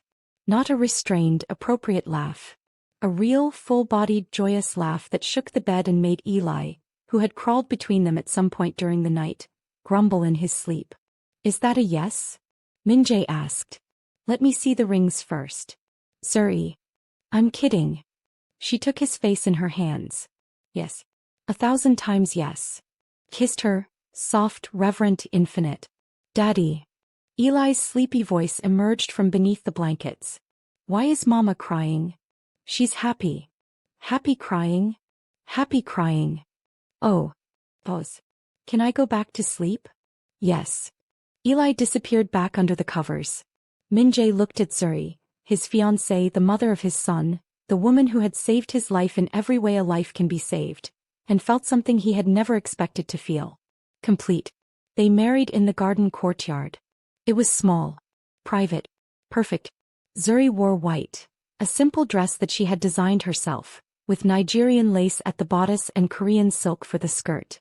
Her natural hair was crowned with white flowers. Her dark skin glowed against the fabric like midnight against moonlight. She was the most beautiful thing Min-jae had ever seen. He wore black naturally. A tailored suit with the collar open, just enough to reveal the viper dragon tattoo that had become as much a part of their story as any word or gesture. Eli stood between them as ring-bearer, holding the rings on a small cushion with the grave responsibility of a child who understood that something important was happening. The officiant was a judge, one of the few honest ones left in Seoul, according to Min-jae, which earned him an elbow from Zuri. The vows were simple. I promise to love you, Min-jae said, his voice steady, his eyes fixed on hers, not in spite of who I am but through who I'm becoming. I promise to protect you, not by caging you but by standing beside you. I promise to be the man our son believes I am. Every day. For the rest of my life. Zuri's vows were shorter. I promise to stay, she said. No more running. No more hiding. I'm here. I'm yours. And you are mine. The kiss was witnessed by Director Yoon, 12 trusted staff members, one stuffed dragon held by Eli, and the 3 stone figures in the fountain. A dragon, a woman, and a small boy. A family. Imperfect. Scarred. Forged in darkness. But real. 1 year later. The mansion was no longer silent. It hummed with life, with Eli's laughter echoing through corridors that had once known only footsteps and fear. With Zuri's voice singing Nigerian lullabies that drifted through open windows. With the sound of a family existing in a space that had been built for power but was slowly being repurposed for love. Min-jae's health had stabilized. The experimental procedure had held. His heart, both the physical organ and the metaphorical one, was stronger than it had ever been. He still ran his empire. Still controlled vast networks of influence and wealth. Still attended meetings where dangerous men spoke in careful euphemisms about dangerous things. But he came home every night. To Zuri, who was 6 months into her nursing degree and already talking about opening a free clinic in Itaewon for immigrant families who couldn't afford healthcare. To Eli, who had started learning Korean calligraphy and insisted on writing his father's name in brushstroke on every available surface. To a life he had never imagined possible. One evening, as Seoul's lights began to flicker on beneath them, Min-jae stood at his window, that eternal window, and felt a small hand slip into his. Daddy. Yes. Are you still sad sometimes? He looked down at his son, now 5, growing fast, already showing signs of the sharp intelligence and quiet intensity that defined the Kong bloodline. Sometimes, he admitted. Why? Because I missed so much. Your first words. Your first steps. Years I can never get back. Eli thought about this seriously. But you're here now, the boy said. I'm here now. And you'll be here tomorrow? And tomorrow. And the day after? And every day after that. Eli nodded, satisfied. Then, Mama says the past is a lesson, not a prison. Your mother is very wise. She's the wisest. Pause. But you're the strongest. Oh. You fought the monsters. You came back from dying. You learned how to be a daddy. Eli squeezed his hand. That takes the most strength of all. Min-jae stared at his son. This small, impossible, miraculous child who had wandered into his life on the night he was supposed to die, who had climbed into the arms of a monster and seen something human. Something worth saving. You're right, he said quietly. It does. Later that night, after Eli was asleep and the mansion had settled into its comfortable hum, Zuri found Min-jae in the garden courtyard. He was sitting by the fountain watching the water flow over the 3 stone figures. The Seoul skyline glittered beyond the courtyard walls. The night air was cool and sweet with jasmine. She sat beside him. You're thinking, she said. I'm remembering. Remembering what? The night we met. He glanced at her. You told me blood doesn't scare you. It doesn't. I know. He took her hand. But I scared you. For a long time. Yes. Do I still? She considered this, honestly, carefully, the way she considered everything. No, she said. You don't scare me anymore. What changed? You did. She leaned against his shoulder. You're still dangerous. Still controlling. Still infuriating. But you're also a man who plays pretend dragons with his son and bought 17 engagement rings because he couldn't choose just one. 18. What? I bought another one last week. It's Nigerian gold. I had it shipped from Lagos. She stared at him. You're impossible. I'm thorough. She laughed, that full, radiant laugh that had become the soundtrack of his new life, and he pulled her closer, pressing his lips to her temple. Thank you, he murmured. For what? For staying. For coming back. For raising our son into someone brave enough to climb into a stranger's arms and ask if he was sad. His voice thickened. You gave him the courage I never had. He got his courage from both of us. She looked at him in the moonlight. This man she had loved and feared and fled from and chosen over and over again. And he'll grow up knowing he's loved. That's the only thing that matters. Is it? Yes. He was quiet for a long moment, watching the water cascade over the stone figures in the fountain. The dragon, the woman, the boy. Then softly, I was supposed to die that night. I know. If Eli hadn't found me, if he hadn't climbed into my arms. But he did. Why? Minjae's voice was barely a whisper. Why wasn't he afraid? Zuri smiled. Because children don't see monsters, Minjae. They see people. She pressed her hand against his chest, over his heart, over the scar, over the tattoo that told the story of his bloodline. And he saw you, the real you, before anyone else did. Minjae closed his eyes. The city breathed around them. The fountain murmured. The jasmine swayed in the evening breeze. And in a mansion that had once been a tomb for a dying king, a family existed.